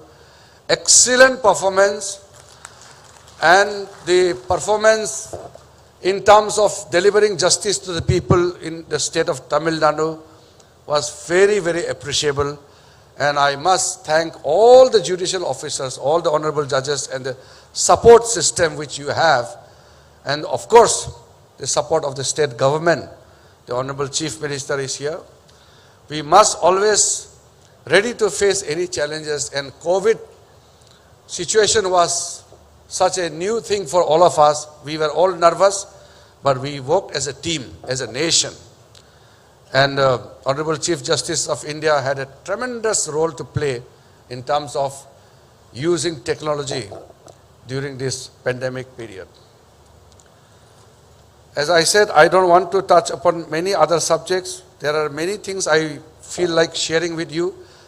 But after seeing such a wonderful gathering, even if I don't say much, I'm sure you get my sense. Finally, I just want to touch upon one subject. The fast-track courts are established all over the country. And the fast-track special courts are established especially for heinous crimes against women and children. When the cases of sexual offenses against children are pending, it gives huge pain to me. And when a rape victim has to travel 100, 200 kilometers every 2-3 months for justice, the woman has already undergone such traumatic situation, and then to get the justice, if she has to travel again and again for the justice, this should not be acceptable in a civilized society. Today, I represent the Government of India, the Honorable Chief Justice and his 2 honorable judges from the Supreme Court, Honorable Chief Minister, his cabinet colleagues, honorable judges of the Madras High Court and all the honorable judges of different courts of Tamil Nadu are here. If we don't respond to this great human challenge, then there will be no alternative route. We are the people who will have to solve it. When a children not able to speak up for himself, when a woman who doesn't have a loud voice enough to tell the world about the trauma she had to pass through, then it is a societal crisis. We need to really deal firmly to ensure that such crimes are not only prevented, but whenever it is committed, the justice is delivered instantly. We need to really think deeply about this. Finally, I would like to tell our lawyers, I am constantly in touch with the government lawyers, and I would like to tell the members of the bar that we have to ensure that each high court or any court must have proper decorum, must have a very conducive atmosphere and working condition. Sometimes I get lots of complaints from different sections of the bars, complaints about maybe few judges or maybe some issues, different kinds of representations which I receive. So my only advice is, both bar and the bench, the two sides of the same coin. Without one, the other cannot exist. You have to work together to ensure that each court complex must be the ideal complex. It should not be divided on the line of ideology or on the basis of differences which come up due to various reasons. Our relationship with the judiciary is excellent. Sometimes I feel sad. Some reports appear in the electronic media or print media that there are differences between government and the Supreme Court or legislature and the judiciary. We must understand that we are living in a democratic country, a vibrant democracy which India is proud of. There are bound to be certain differences in terms of one's outlook, in terms of approaching your things. It can have some kind of conflicting position from the other side, especially in the administrative side. We may have certain differences. That doesn't mean that there is a confrontation. It sends a wrong message across the world, because we are the largest democracy in the world. If we picturize a situation of a crisis, it doesn't send a right message to the whole committee of nations. We are absolutely perfect in the way which we are functioning at the present time. Within the judges also there will be differences. From one high court to another high court, there can be differences in opinion. That is why there are larger benches, there are appellate courts. That is why there are layers of provisions given. Everybody cannot think alike. We are not being ruled by a dictatorial king. So these differences of opinion cannot be termed as a crisis in Indian democracy. We have to be extremely careful. We can criticize each other, but when it comes to national interest, we must be one. I am so proud that Honorable Chief Justice D.Y. Chandrachud had given a positive message on various occasions from the court benches as well as in the functions also, that there are certain things which are to be decided by the legislature. There are certain matters which are to be decided by the government, and there are certain things which are absolutely in the domain of the judiciary.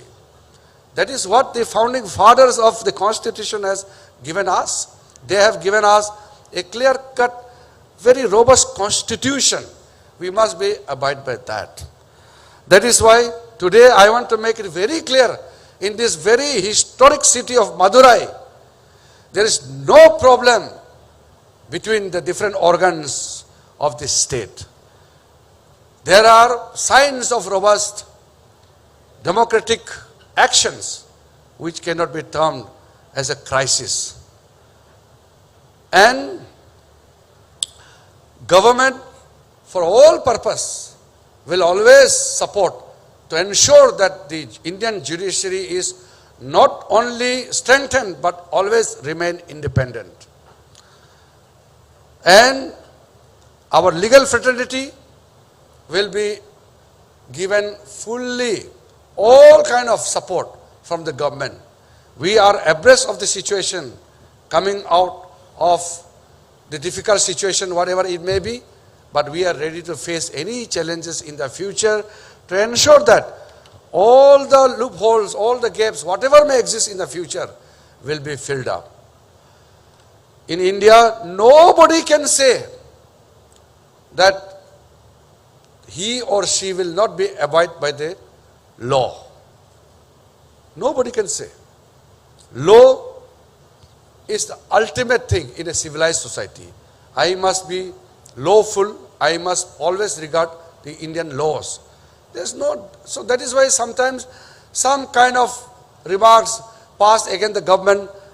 Since I come from a political party, there may be political parties which will have different political ideologies. But that doesn't mean that we are working to damage country's image. We are together.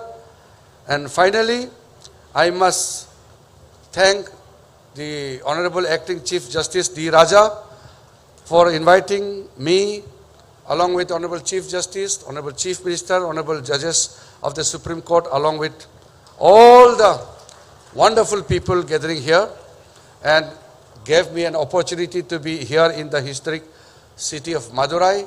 I will be going back today, but I really feel that this place is not enough for one day. One must come here at least 2-3 days to explore. I must appreciate Honorable Chief Justice. He ensures that whenever he goes to a place, he really gets into the city and feel the essence, the pulse and the taste of the city. He came yesterday and probably he is going to stay longer, but I am going back. I think Justice M.M. Sundaresh, both of us are going to Bangalore due to a prior commitment. A predetermined function is already there, so we had to go. But in future, I'll definitely come back to Madurai. And also to tell you that I really love South Indian food. This morning I had a very nice dosa, and when I was around 12 years old, I was traveling from remote China border to the Assam, one of the city. On the way, there was a small restaurant. Those days, restaurant run by the Border Road Organization. So they were serving us dosa. That was first time I saw dosa. I said, what is this? It looks very different. They said, the name is dosa. Please taste it. So I tasted it and I found it really, really delicious. So I thought I may never get to eat again. So I wrote down in my diary, dosa is very good for breakfast. Thank you very much.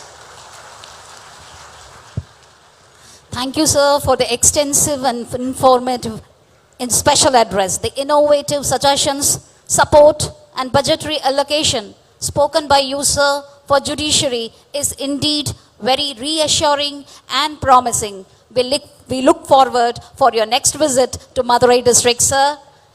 Sir, एक और बार आपका बहुत-बहुत धन्यवाद. We are truly privileged and honored by the presence of MKStalin, Honorable Chief Minister of Tamil Nadu, who is paying his second visit as Chief Minister to participate in the inauguration function, first being at the principal seat last year. மதிப்பிற்கும் மரியாதைக்கும் உரிய மாண்புமிகு தமிழக முதலமைச்சர் திரு MKStalin அவர்களை தலைமை உரையாற்ற பணிவுடன் அழைக்கிறேன்.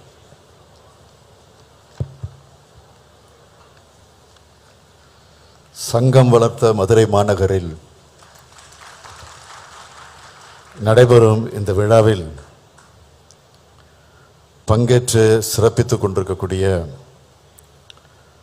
மாண்புமை உச்சநீதிமன்றத்தினுடைய தலைமை நீதியரசர் டாக்டர் சந்திரசூட் அவர்களே,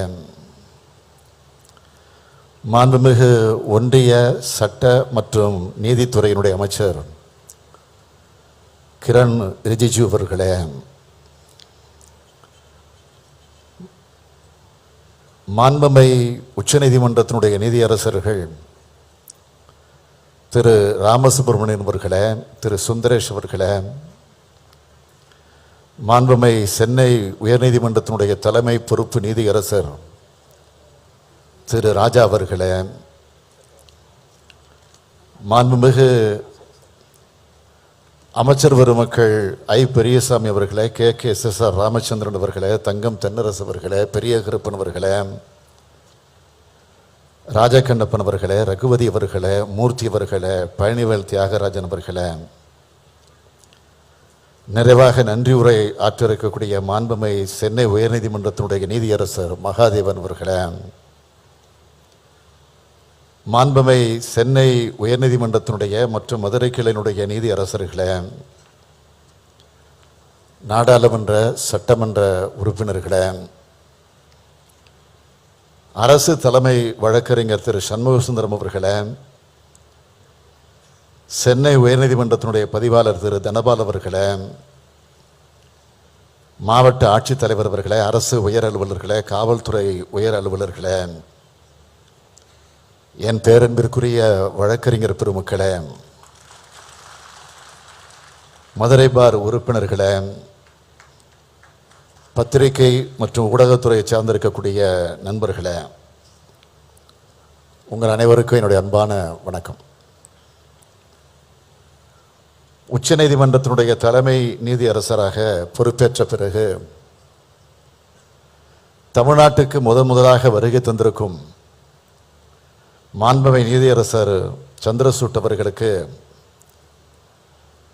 எனது வாழ்த்துக்களை தெரிவித்து தமிழ்நாட்டின் முதலமைச்சர் என்ற வகையிலே நான் வருக வருக வருக என வரவேற்கிறேன்.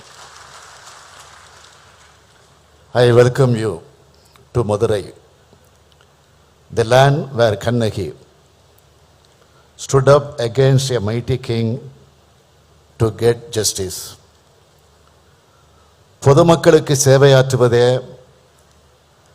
எனது முன்னுரிமை, நாட்டில் உள்ள அனைவருக்காகவும் நான் பணியாற்றுவேன் என்று சொல்லி தலைமை நீதியரசராக பதவியேற்றுக் கொண்ட தாங்கள் உச்சநீதிமன்றத்தினுடைய அரசியல் சாசன அமர்வுகளில் இடம்பெற்று வரலாற்று முக்கியத்துவம் வாய்ந்த வழக்குகளில் முக்கிய தீர்ப்புகளை வழங்கியிருக்கிறீர்கள். தமிழ்நாட்டின் மீதும் தமிழ்நாட்டு மக்கள் மீதும் தங்களுக்கு தனி பாசம் உண்டு. கோவிட் 2வது அலையின் போது அதை கட்டுப்படுத்துவதில் நாட்டிலேயே சிறந்த மாநிலங்களில் ஒன்றாக தமிழ்நாடு விளங்கியது என்றால், நமது மருத்துவ உட்கட்டமைப்பை சுட்டிக்காட்டி தமிழ்நாடு அரசின் செயல்பாடுகளை தலைமை நீதியரசர் அவர்கள் ஒரு வழக்கின் போது பாராட்டியிருந்தார். அதற்காக நான் இந்த நேரத்தில் அவருக்கு நன்றி தெரிவிக்கிறேன். தொழில்நுட்பம், பதிவகம் மற்றும் நீதித்துறை சீர்திருத்தங்கள் மேற்கொள்ளப்படும் என்று அவர் பொறுப்பேற்ற போது சொன்னதற்கேற்ப தமிழ் உள்ளிட்ட மாநில மொழிகளில் உச்சநீதிமன்றத்தின் தீர்ப்புகள் சமீபத்தில் வெளியாகியிருப்பது மிகுந்த மகிழ்ச்சி அளிக்கிறது. தமிழ்நாட்டிலிருந்து உச்சநீதிமன்றத்திற்கு சென்று சிறப்பான தீர்ப்புகளை வழங்கி தமிழ்நாட்டுக்கு பெருமை சேர்த்து கொண்டிருக்கக்கூடிய மாண்புமை நீதியரசர்கள் திரு ராமசுப்ரமணியம், திரு எம் சுந்தரேஷ் ஆகியோருக்கும் சென்னை உயர்நீதிமன்றத்தினுடைய பொறுப்பு நீதியரசர் மாண்புமை திரு ராஜா ஆகியோருக்கு நான் இந்த நேரத்தில் என்னுடைய நன்றி கலந்த வணக்கத்தை தெரிவித்துக் கொள்ள விரும்புகிறேன். சிறப்பாக நடைபெற்றுக் கொண்டிருக்கக்கூடிய இந்த சீர்மிகு விழாவில் கலந்து கொள்வதில் நான் மிகுந்த மகிழ்ச்சி அடைகிறேன். இன்றைக்கு சென்னை உயர்நீதிமன்றத்தினுடைய கிளை மதுரையில் அமைந்திருக்கிறது என்றால் அதற்கு அடித்தளமிட்டவர் முத்தமிழறிஞர் தலைவர் கலைஞர் அவர்கள். 1973 ஆண்டு முதல் முயற்சி செய்து 2000 ஆண்டு முதலமைச்சர் தலைவர் கலைஞர் தலைமையில் அடிக்கல் நாட்டி தென் மாவட்ட மக்களின் கனவை கலைஞர் நனவாக்கினார். இன்று அந்த மாபெரும் கட்டடம் கம்பீரமாக நிற்கிறது. இதனை நான் குறிப்பிடுவதற்கு காரணம், நீதித்துறையின் உள்கட்டமைப்புக்காக தொலைநோக்கு சிந்தனையுடன் செயல்படும் அரசு திமுக அரசு என்பதை நினைவூட்டுவதற்காகத்தான். நீதி நிர்வாகம் சுதந்திரமாகவும் நியாயமாகவும் செயல்படுவதற்கு ஏதுவாகவும் பொதுமக்களுக்கு விரைந்து நீதி வழங்குதலை உறுதி செய்யும் வகையிலும் நீதிமன்றங்களுக்கு தேவையான கட்டட வசதி, மனித ஆற்றல், பிற உட்கட்டமைப்பு வசதிகளை போதுமான அளவில் ஏற்படுத்தி கொடுப்பது மிக அவசியம் என்பதை உணர்ந்துள்ள தமிழ்நாடு அரசு அதற்கு முன்னுரிமை அளித்து செயல்பட்டு வருகிறது. இந்த அரசு பதவியேற்ற 2021 மே மாதம் முதல் இன்று வரையில புதிய நீதிமன்றங்கள் அமைக்க தேவையான நீதிபதிகள், அலுவலர்கள் பணியிடங்களை உருவாக்கி 106 கோடியே 77 லட்சம் ரூபாய் ஒதுக்கீடு செய்யப்பட்டுள்ளது. 6 மாவட்ட மற்றும் அமர்வு நீதிமன்றங்கள், 12 சார்பு நீதிமன்றங்கள், 7 முதன்மை குற்றவியல் நடுவர் நீதிமன்றங்கள், 14 மாவட்ட உரிமையியல் மற்றும் குற்றவியல் நடுவர் நீதிமன்றங்கள், 3 கூடுதல் மாவட்ட நீதிமன்றங்கள், ஒரு கூடுதல் சார்பு நீதிமன்றம் மற்றும் ஒரு மாவட்ட உரிமையியல் நீதிமன்றம் உள்ளிட்ட 44 புதிய நீதிமன்றங்கள் அமைப்பதற்கு ஆணைகள் வெளியிடப்பட்டுள்ளன. 3 வணிக சட்டங்களுக்கான தனி நீதிமன்றங்கள், மாவட்ட நீதிபதி நிலையில கோயம்புத்தூர், சேலம், செங்கல்பட்டு ஆகிய மாவட்டங்களில் அமைப்பதற்கும் ஆணைகள் வெளியிடப்பட்டுள்ளன. கோயம்புத்தூர், காஞ்சிபுரம், திருவாரூர் மற்றும் திருப்பூர் மாவட்டங்களில் பட்டியலினத்தவர்களுக்கு எதிரான குற்ற வழக்குகளை விசாரிக்க 4 சிறப்பு நீதிமன்றங்கள் அமைக்க அரசாணை வெளியிடப்பட்டுள்ளது.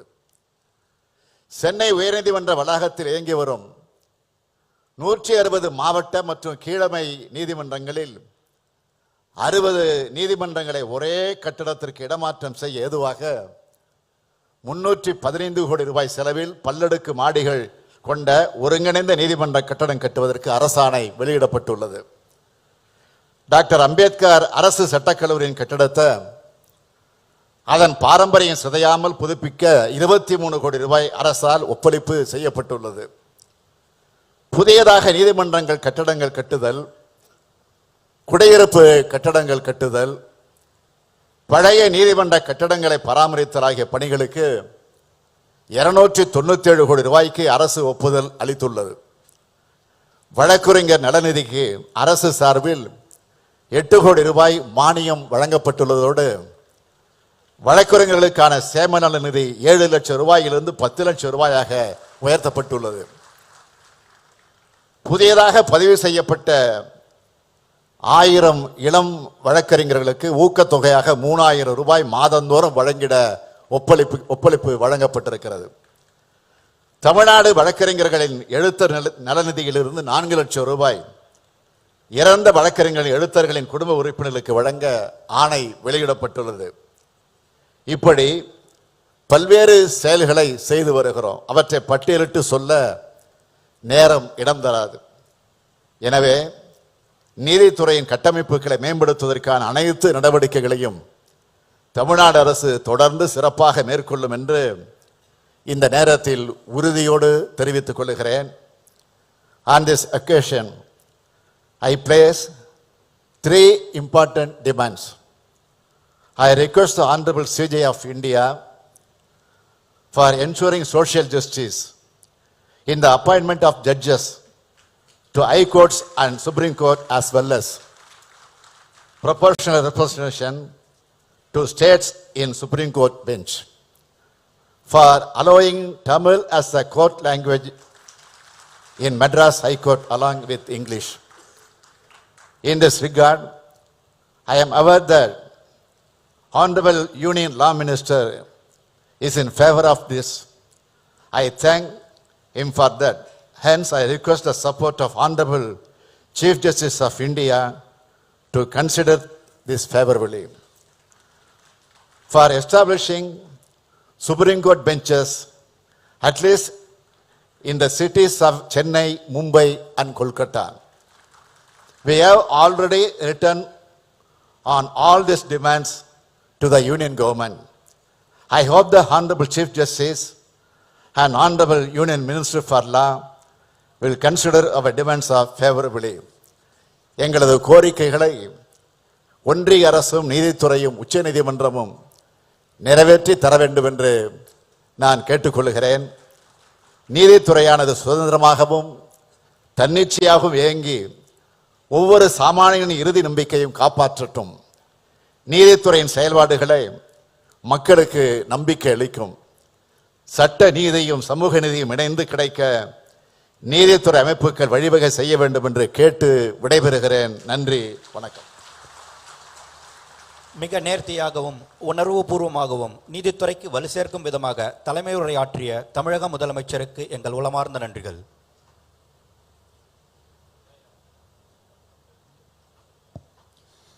We are truly privileged, honored and delighted to have Honorable Dr. Justice D.Y. Chandrachud, Chief Justice of India, among us, who presides over the destinies of the highest court of justice of this land. The influence of great innovations in science and technology are bringing about rapid and radical changes in judicial thinking.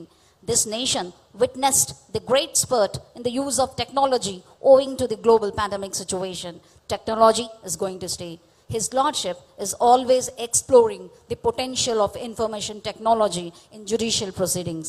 The implementation of His Lordship's e-Seva Kendra, video conferencing, e-filing, e-payments, e-summons, live streaming, e-Supreme Court record, and the regional language support for the judgments of Supreme Court and High Courts using artificial intelligence, ensuring the judgments and e-court services accessible and disabled friendly has taken the Indian judiciary to the international level. It is impossible to describe the manifold and multifaceted contributions made by His Lordship. With all humbleness, I now invite Honorable the Chief Justice of India to deliver the inaugural address.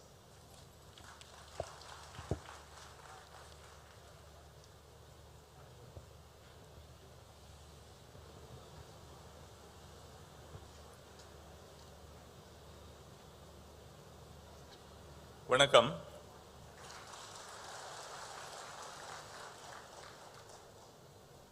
The Honorable Chief Minister of Tamil Nadu, Thiru MKStalin, Thiru Kiran Rijiju, the Union Minister of Law and Justice, my distinguished colleagues, Justice V. Ram Subramaniam, Justice M.M. Sundaresh, Honorable Justice T. Raja, the Acting Chief Justice of the Madras High Court,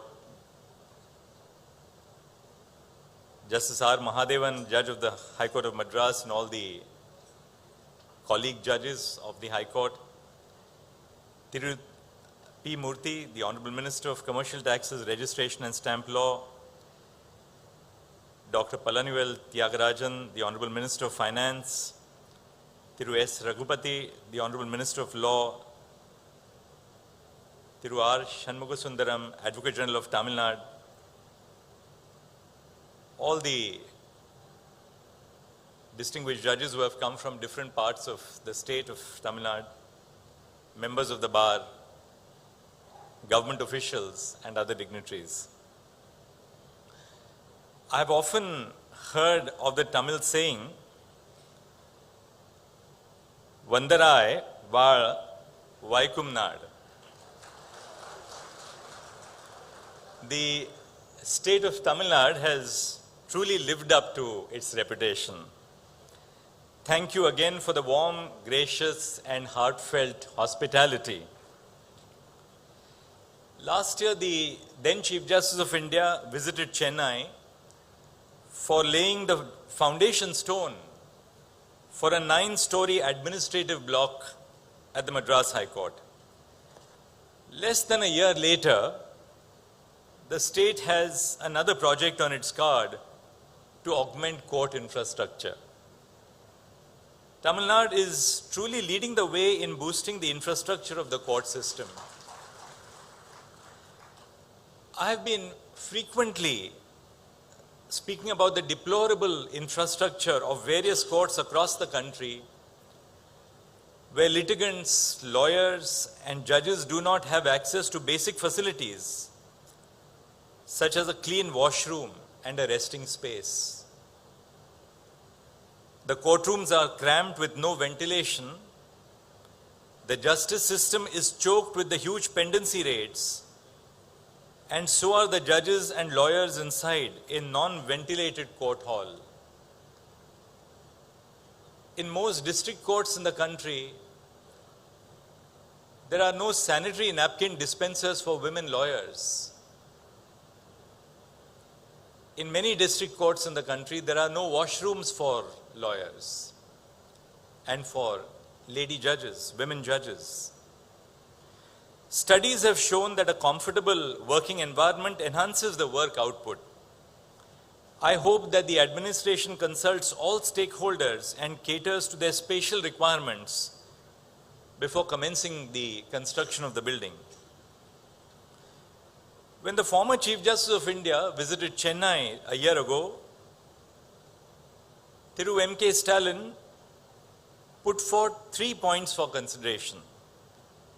The first was for the setting up of regional benches, which the Honorable Chief Minister again referred to a short while ago. The second for introducing Tamil as the official language in the High Court. And the third, ensuring inclusivity as a principal factor in making recommendations for the appointment of judges.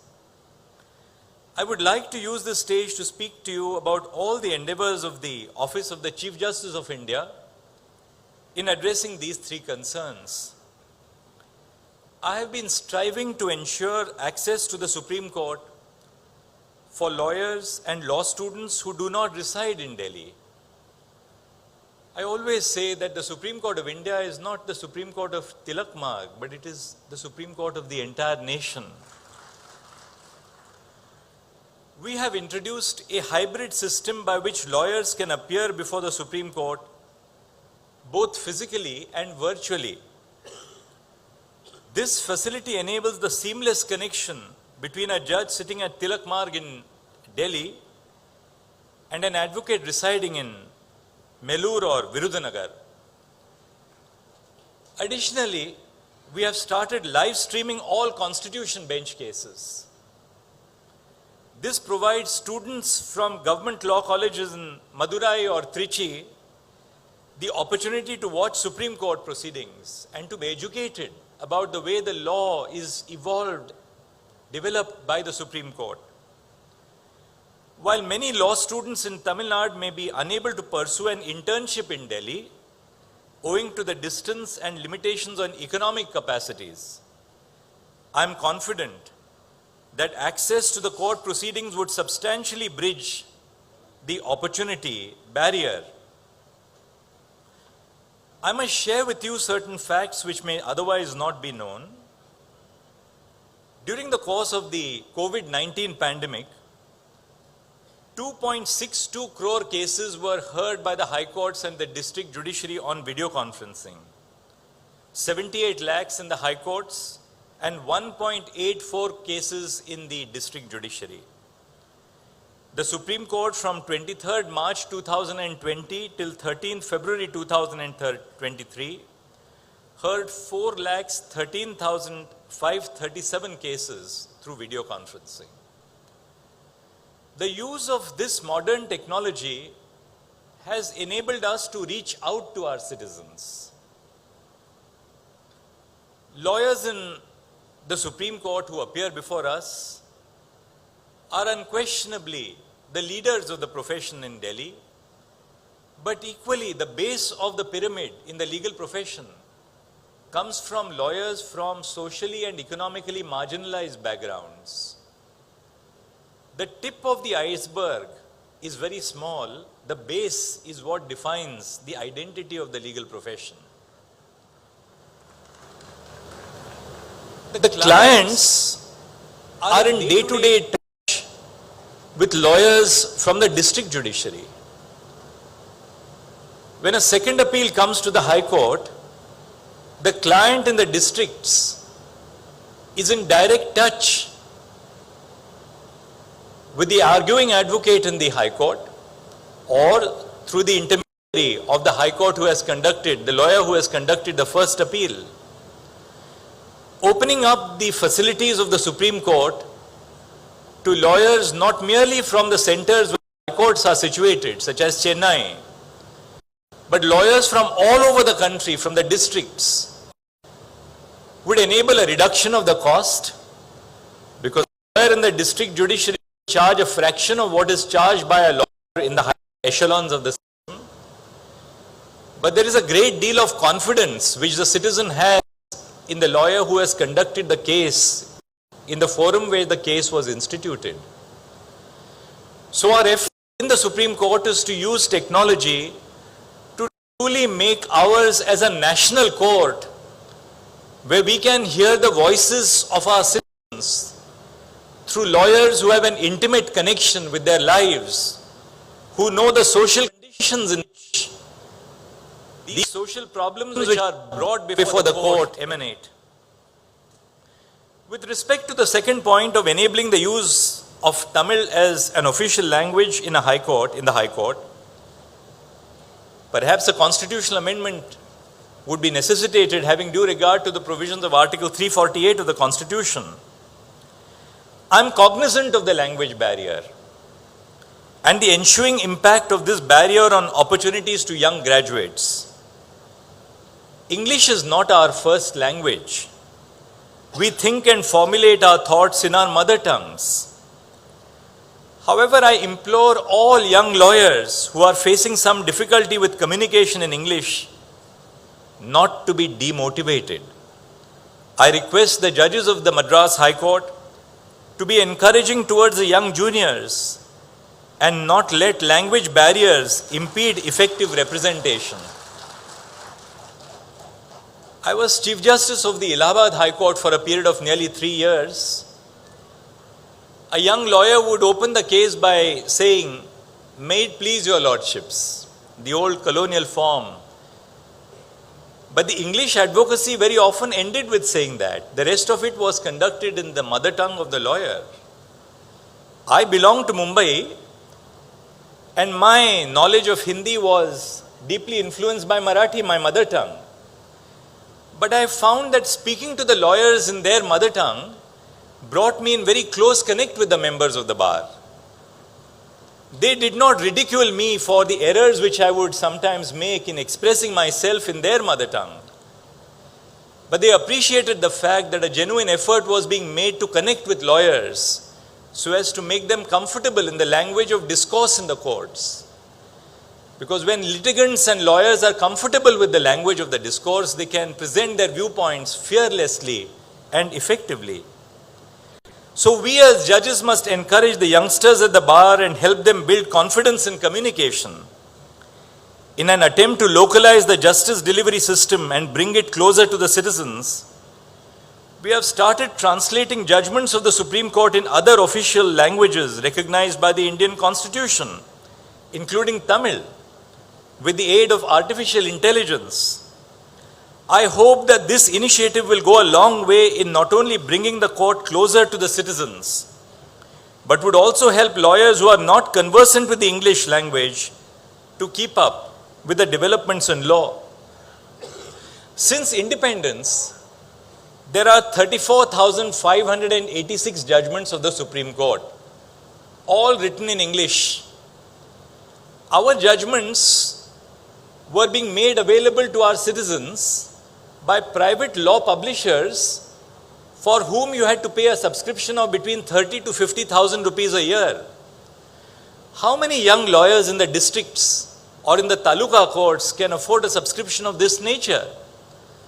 So one of the first steps that I took after I took charge as Chief Justice of India on 9th November last year was to digitize all the 34,000 plus judgments of the Supreme Court.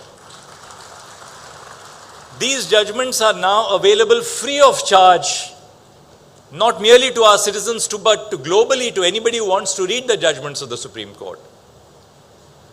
We have also ensured that there is a free text search engine which can be accessed by citizens across India.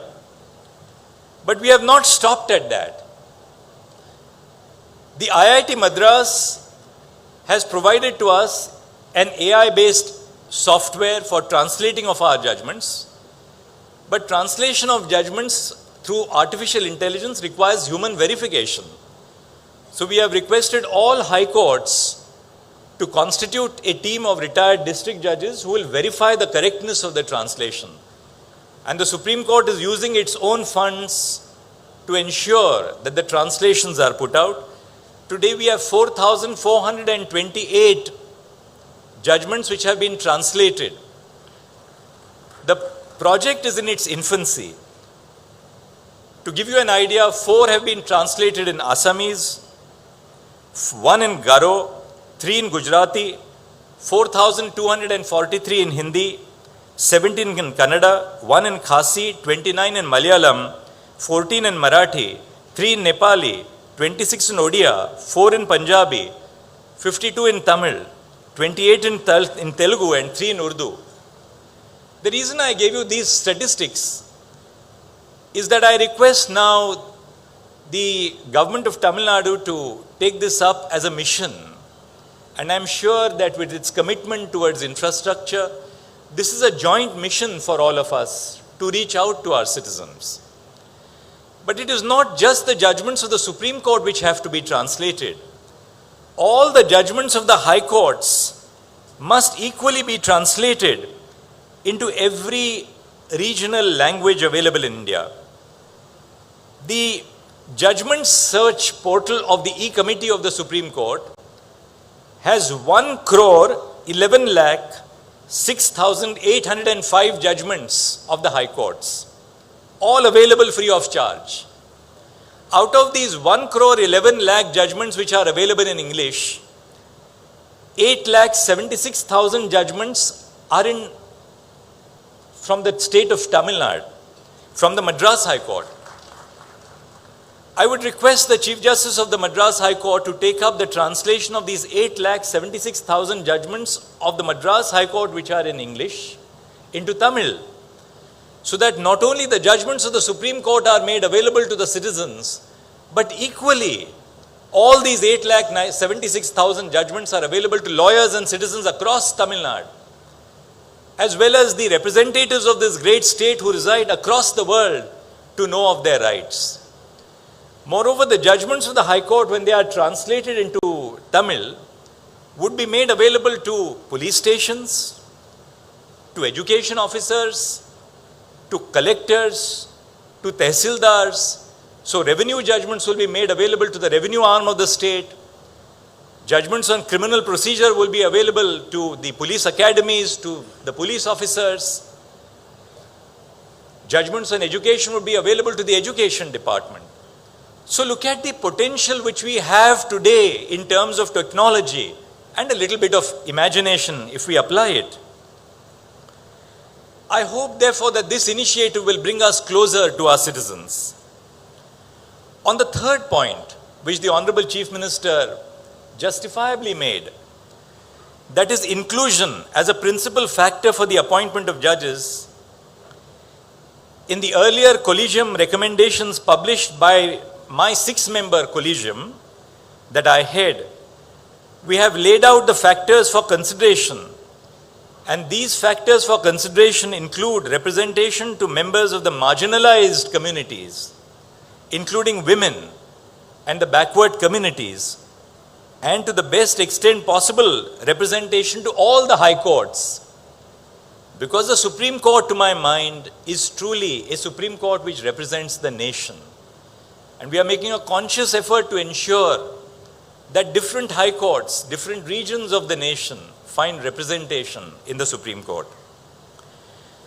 I next turn to the lawyer community assembled here.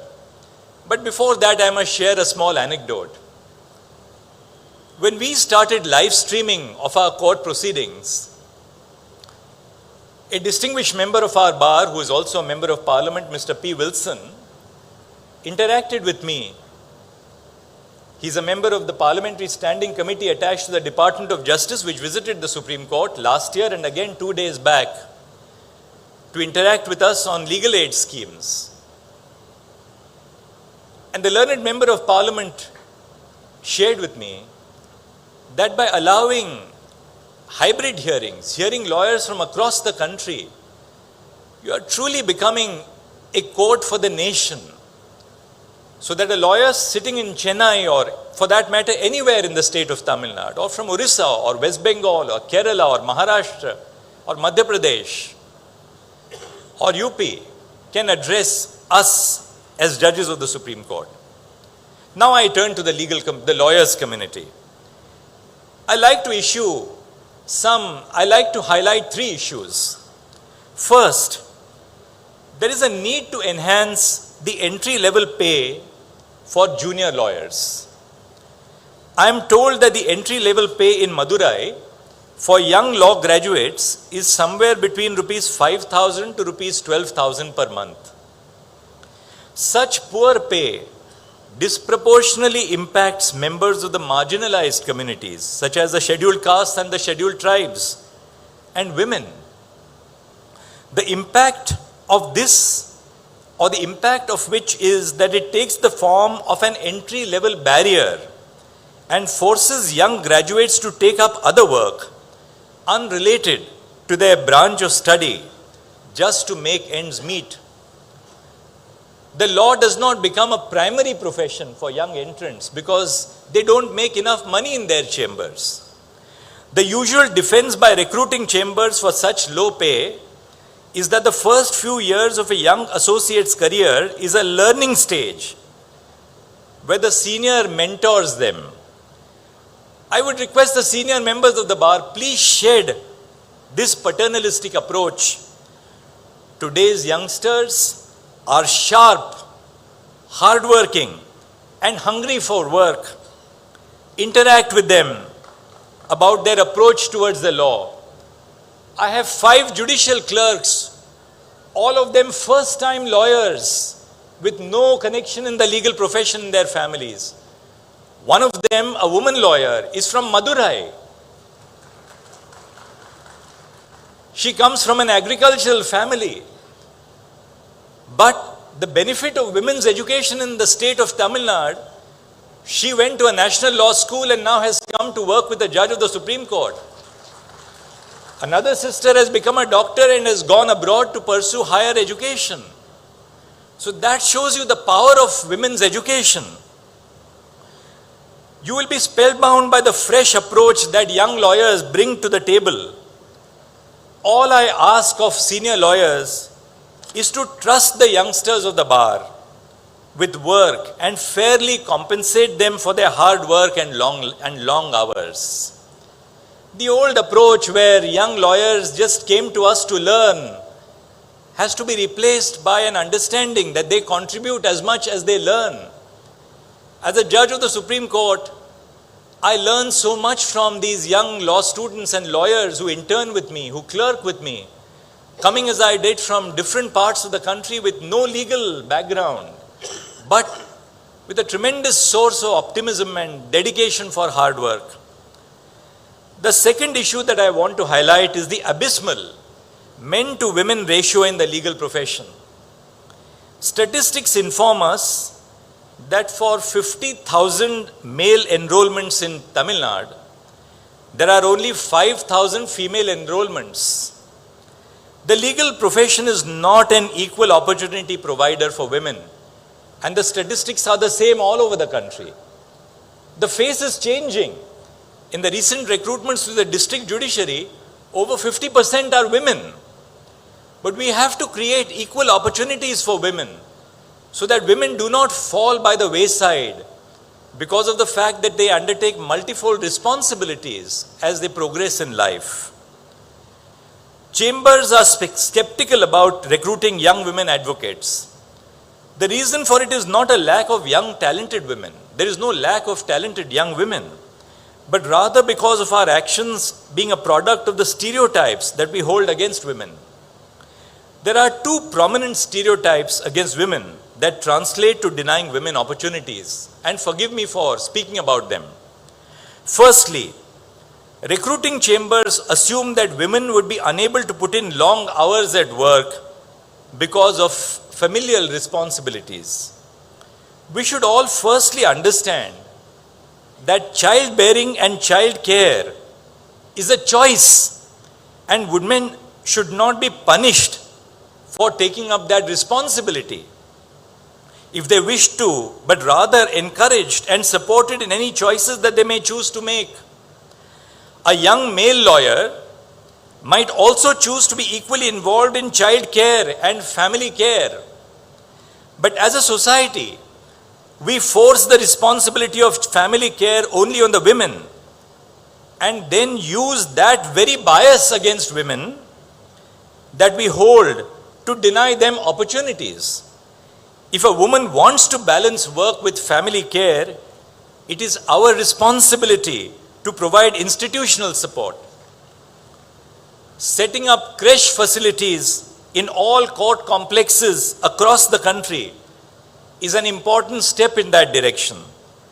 The Supreme Court of India, the Delhi High Court have already led the way on this front, and it is time that the rest of the country follows suit. I request the Chief Justice of the Madras High Court to take steps on the administrative side in setting up creche facilities at the High Court and in all district courts. This would go a long way in improving the working conditions and providing substantive equal opportunity for women. The second bias that I would like to highlight is the stereotype that it is safer for male employers to not have women working in the office.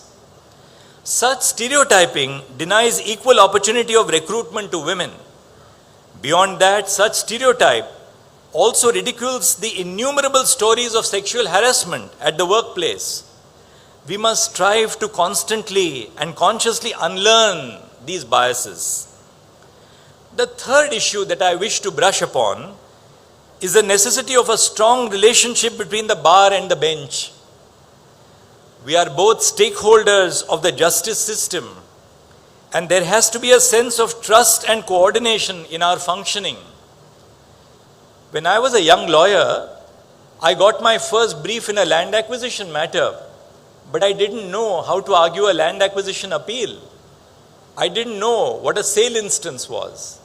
But we were groomed by judges. They encouraged us. They did not defeat our confidence by ridiculing us. So it's important that we spend a little patience with young lawyers. At the end of the day, doing 3 cases less may not be as important as creating the future of our society and the profession. By creating young leaders who will follow in our footprints, because I believe the true worth of a leader, and I don't speak of the leaders of the judiciary or the executive or the legislature, I speak about the leaders in the chambers of lawyers, the chambers of doctors. The true worth of a leader is to create a bunch of talented people who will take up the baton when it is time for you to pass it on to others. While it is natural for the bar to have issues with the functioning of the court administration, I request the lawyering community present here to resort to deliberation and discussion before imploring the option of a strike. I assure all of you that the Office of the Chief Justice of India is always open to genuine grievances, and I will try my best to resolve them. It is only fair that I also direct a few of my concern toward the judges of the Madras High Court. Judges of the Supreme Court are slightly older than you, and our eyesight is a little fainter than the young judges of the Madras High Court. I personally have been facing some difficulty in reading the Madras High Court judgments that come to the Supreme Court in appeal because of the less line spacing and small font. Please use a larger font and increase the line spacing so that we don't have to pick up a magnifying glass. On a serious note, I have noticed that the judgments of various high courts, including your high court, and I'm not ridiculing the high court. Why would I do that? I owe everything to the high courts. The judgments of the Madras High Court are printed on a paper with an image of the High Court emblem, the watermark. More often, sentences on such prints are not screen readable. rendering it inaccessible to blind people. I had a blind lawyer who worked with me as a law clerk for a year. He was a Rhodes Scholar who came and worked with me for a year. And we have tried our best to make the judicial system more accessible to the visually handicapped, the blind. If we put watermarks on our judgments, how will young blind lawyers follow our judgments? So we have to change these practices. It would be great if the Chief Justice of the Madras High Court could look at this issue. I've been told that Madurai has a unique food culture. While I cannot wait to explore the rich cultural heritage of Madurai and the unique cuisine that it has to offer, I would like to issue a note of caution to the hardworking people of the temple town. I have noticed that societies with a rich cultural heritage are often unwilling to grow out of rustic social understandings.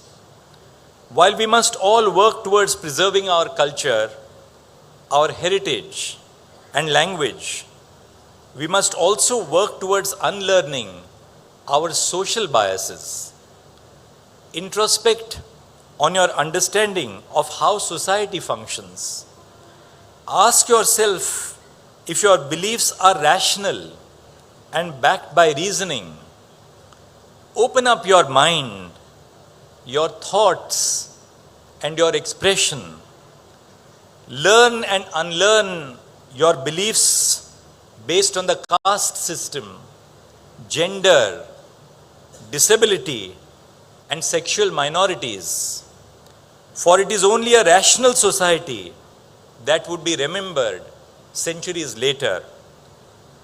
I would like to end my speech by quoting from the Sangamira poet Thirukaniyan Pungundranar.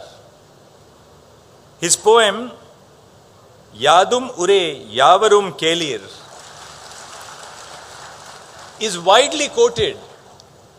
I learnt of it as a child.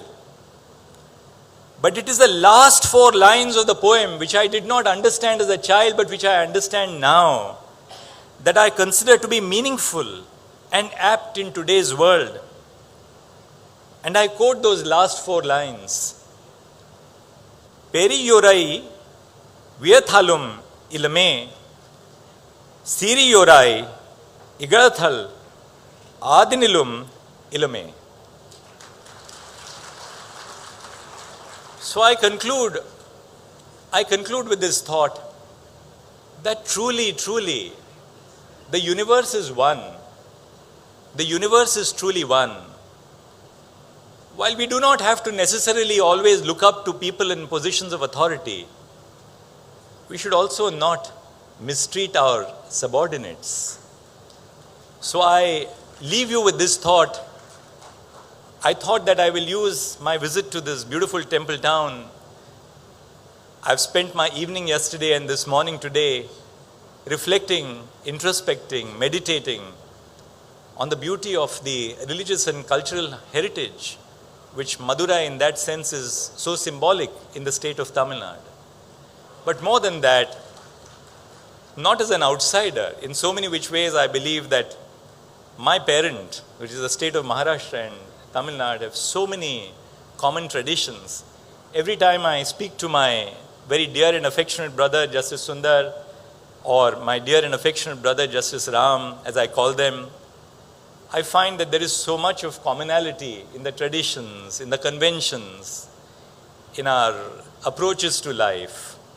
So when I spoke to you, I don't believe I spoke to you as an outsider, but I spoke to you as someone who shares this great vision, like you, of the very ethos of India.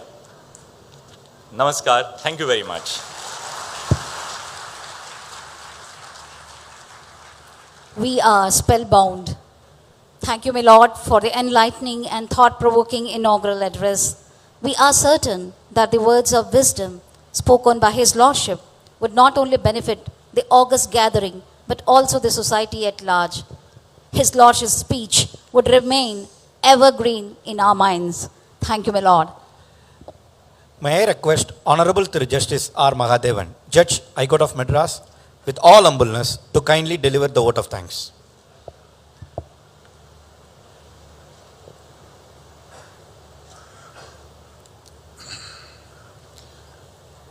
அனைவருக்கும் வணக்கம்.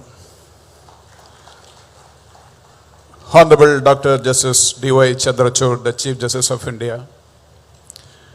Thiru MKStalin, the Honorable Chief Minister of Tamil Nadu. Honorable Shri Kiran Rijiju, Minister of Law and Justice, Government of India. Honorable Justice V. Ramasubramaniam and Honorable Justice M.M. Sundaresh, Judges of the Supreme Court of India. Honorable Mr. Justice T. Raja, the Acting Chief Justice of Madras High Court. Honorable Minister S. Raghupati, Minister of Law. Honorable Dr. Palanivel Tyagarajan, Minister of Finance. Honorable Mr. P. Murthy, Minister of Commercial Taxes. Thiru R. Shanmugasundaram, Advocate General of Tamil Nadu. The Honorable Judges of Madras High Court. The members of the Bar Association and other distinguished guests present here. Today is indeed an important day for the state judiciary, as we have taken a few more effective steps towards strengthening the basic infrastructure of the subordinate judiciary. Stepping up the judicial infrastructure in tune with the need of the hour, the litigants and the institution in general is one of the essential factors in ensuring efficient justice delivery system and administration of justice as well. On behalf of the entire judiciary in the state of Tamil Nadu, it is my privilege to thank the Honorable Chief Justice of India for honoring us with his august presence on this memorable day for having made this event a grand success. Thank you, my Lord. I thank the Honorable Chief Minister of Tamil Nadu for extending the fullest cooperation and for evincing keen interest in strengthening the judicial infrastructure by swift positive action in ensuring the materialization of such projects. Shri Kiran Rijiju, Honorable Minister of Law and Justice, Government of India, has taken interest in all issues pertaining to the judiciary. Thank you, sir, for your august presence here today. Honorable Mr. Justice V. Ramasubramaniam and Honorable Mr. Justice M.M. Sundaresh, the Honorable Judges of the Supreme Court of India, are more like our family. I take this opportunity to sincerely thank them for always being the pillars of strength for this institution. I thank Honorable Justice Mr. T. Raja, the Honorable Acting Chief Justice, under whose guidance we have been able to make this event a grand success. I thank Honorable Mr. S. Raghupati, the Law Minister of Tamil Nadu, the Honorable Dr. Palanivel Tyagarajan, Minister of Finance, and also I thank Honorable Mr. P. Murthy, Minister of Commercial Taxes, Government of Tamil Nadu, for their presence on this occasion. Mr. R. Shanmugasundaram, Advocate General of Tamil Nadu, has been the essential link between the judiciary and the state government, and it is my duty to thank him on behalf of the judiciary. On behalf of all my esteemed colleagues, I extend my sincere thanks to the members of the Bar Association of Madurai and Nagapattinam districts and various bar associations, and also the students from various law schools, and to all those who have participated today in this great event. I also thank the Honorable Judges of various committees, registrars, officers and staff members of the Registry of Madras High Court and the District Judiciary of Madurai and Nagapattinam, the District Collector of Madurai, Commissioner of Police Madurai, Commissioner of Corporation Madurai, the Chief Engineer, and the officials of the Public Works Department for their dedicated and meticulous hard work in planning, organizing, and for the success of today's event. I also thank the press and media. Thank you, one and all. Thank you, Lordship, for the extensive sense of gratitude shown by thanking one and all who made this function a grand success. Now we conclude this wonderful function with National Anthem.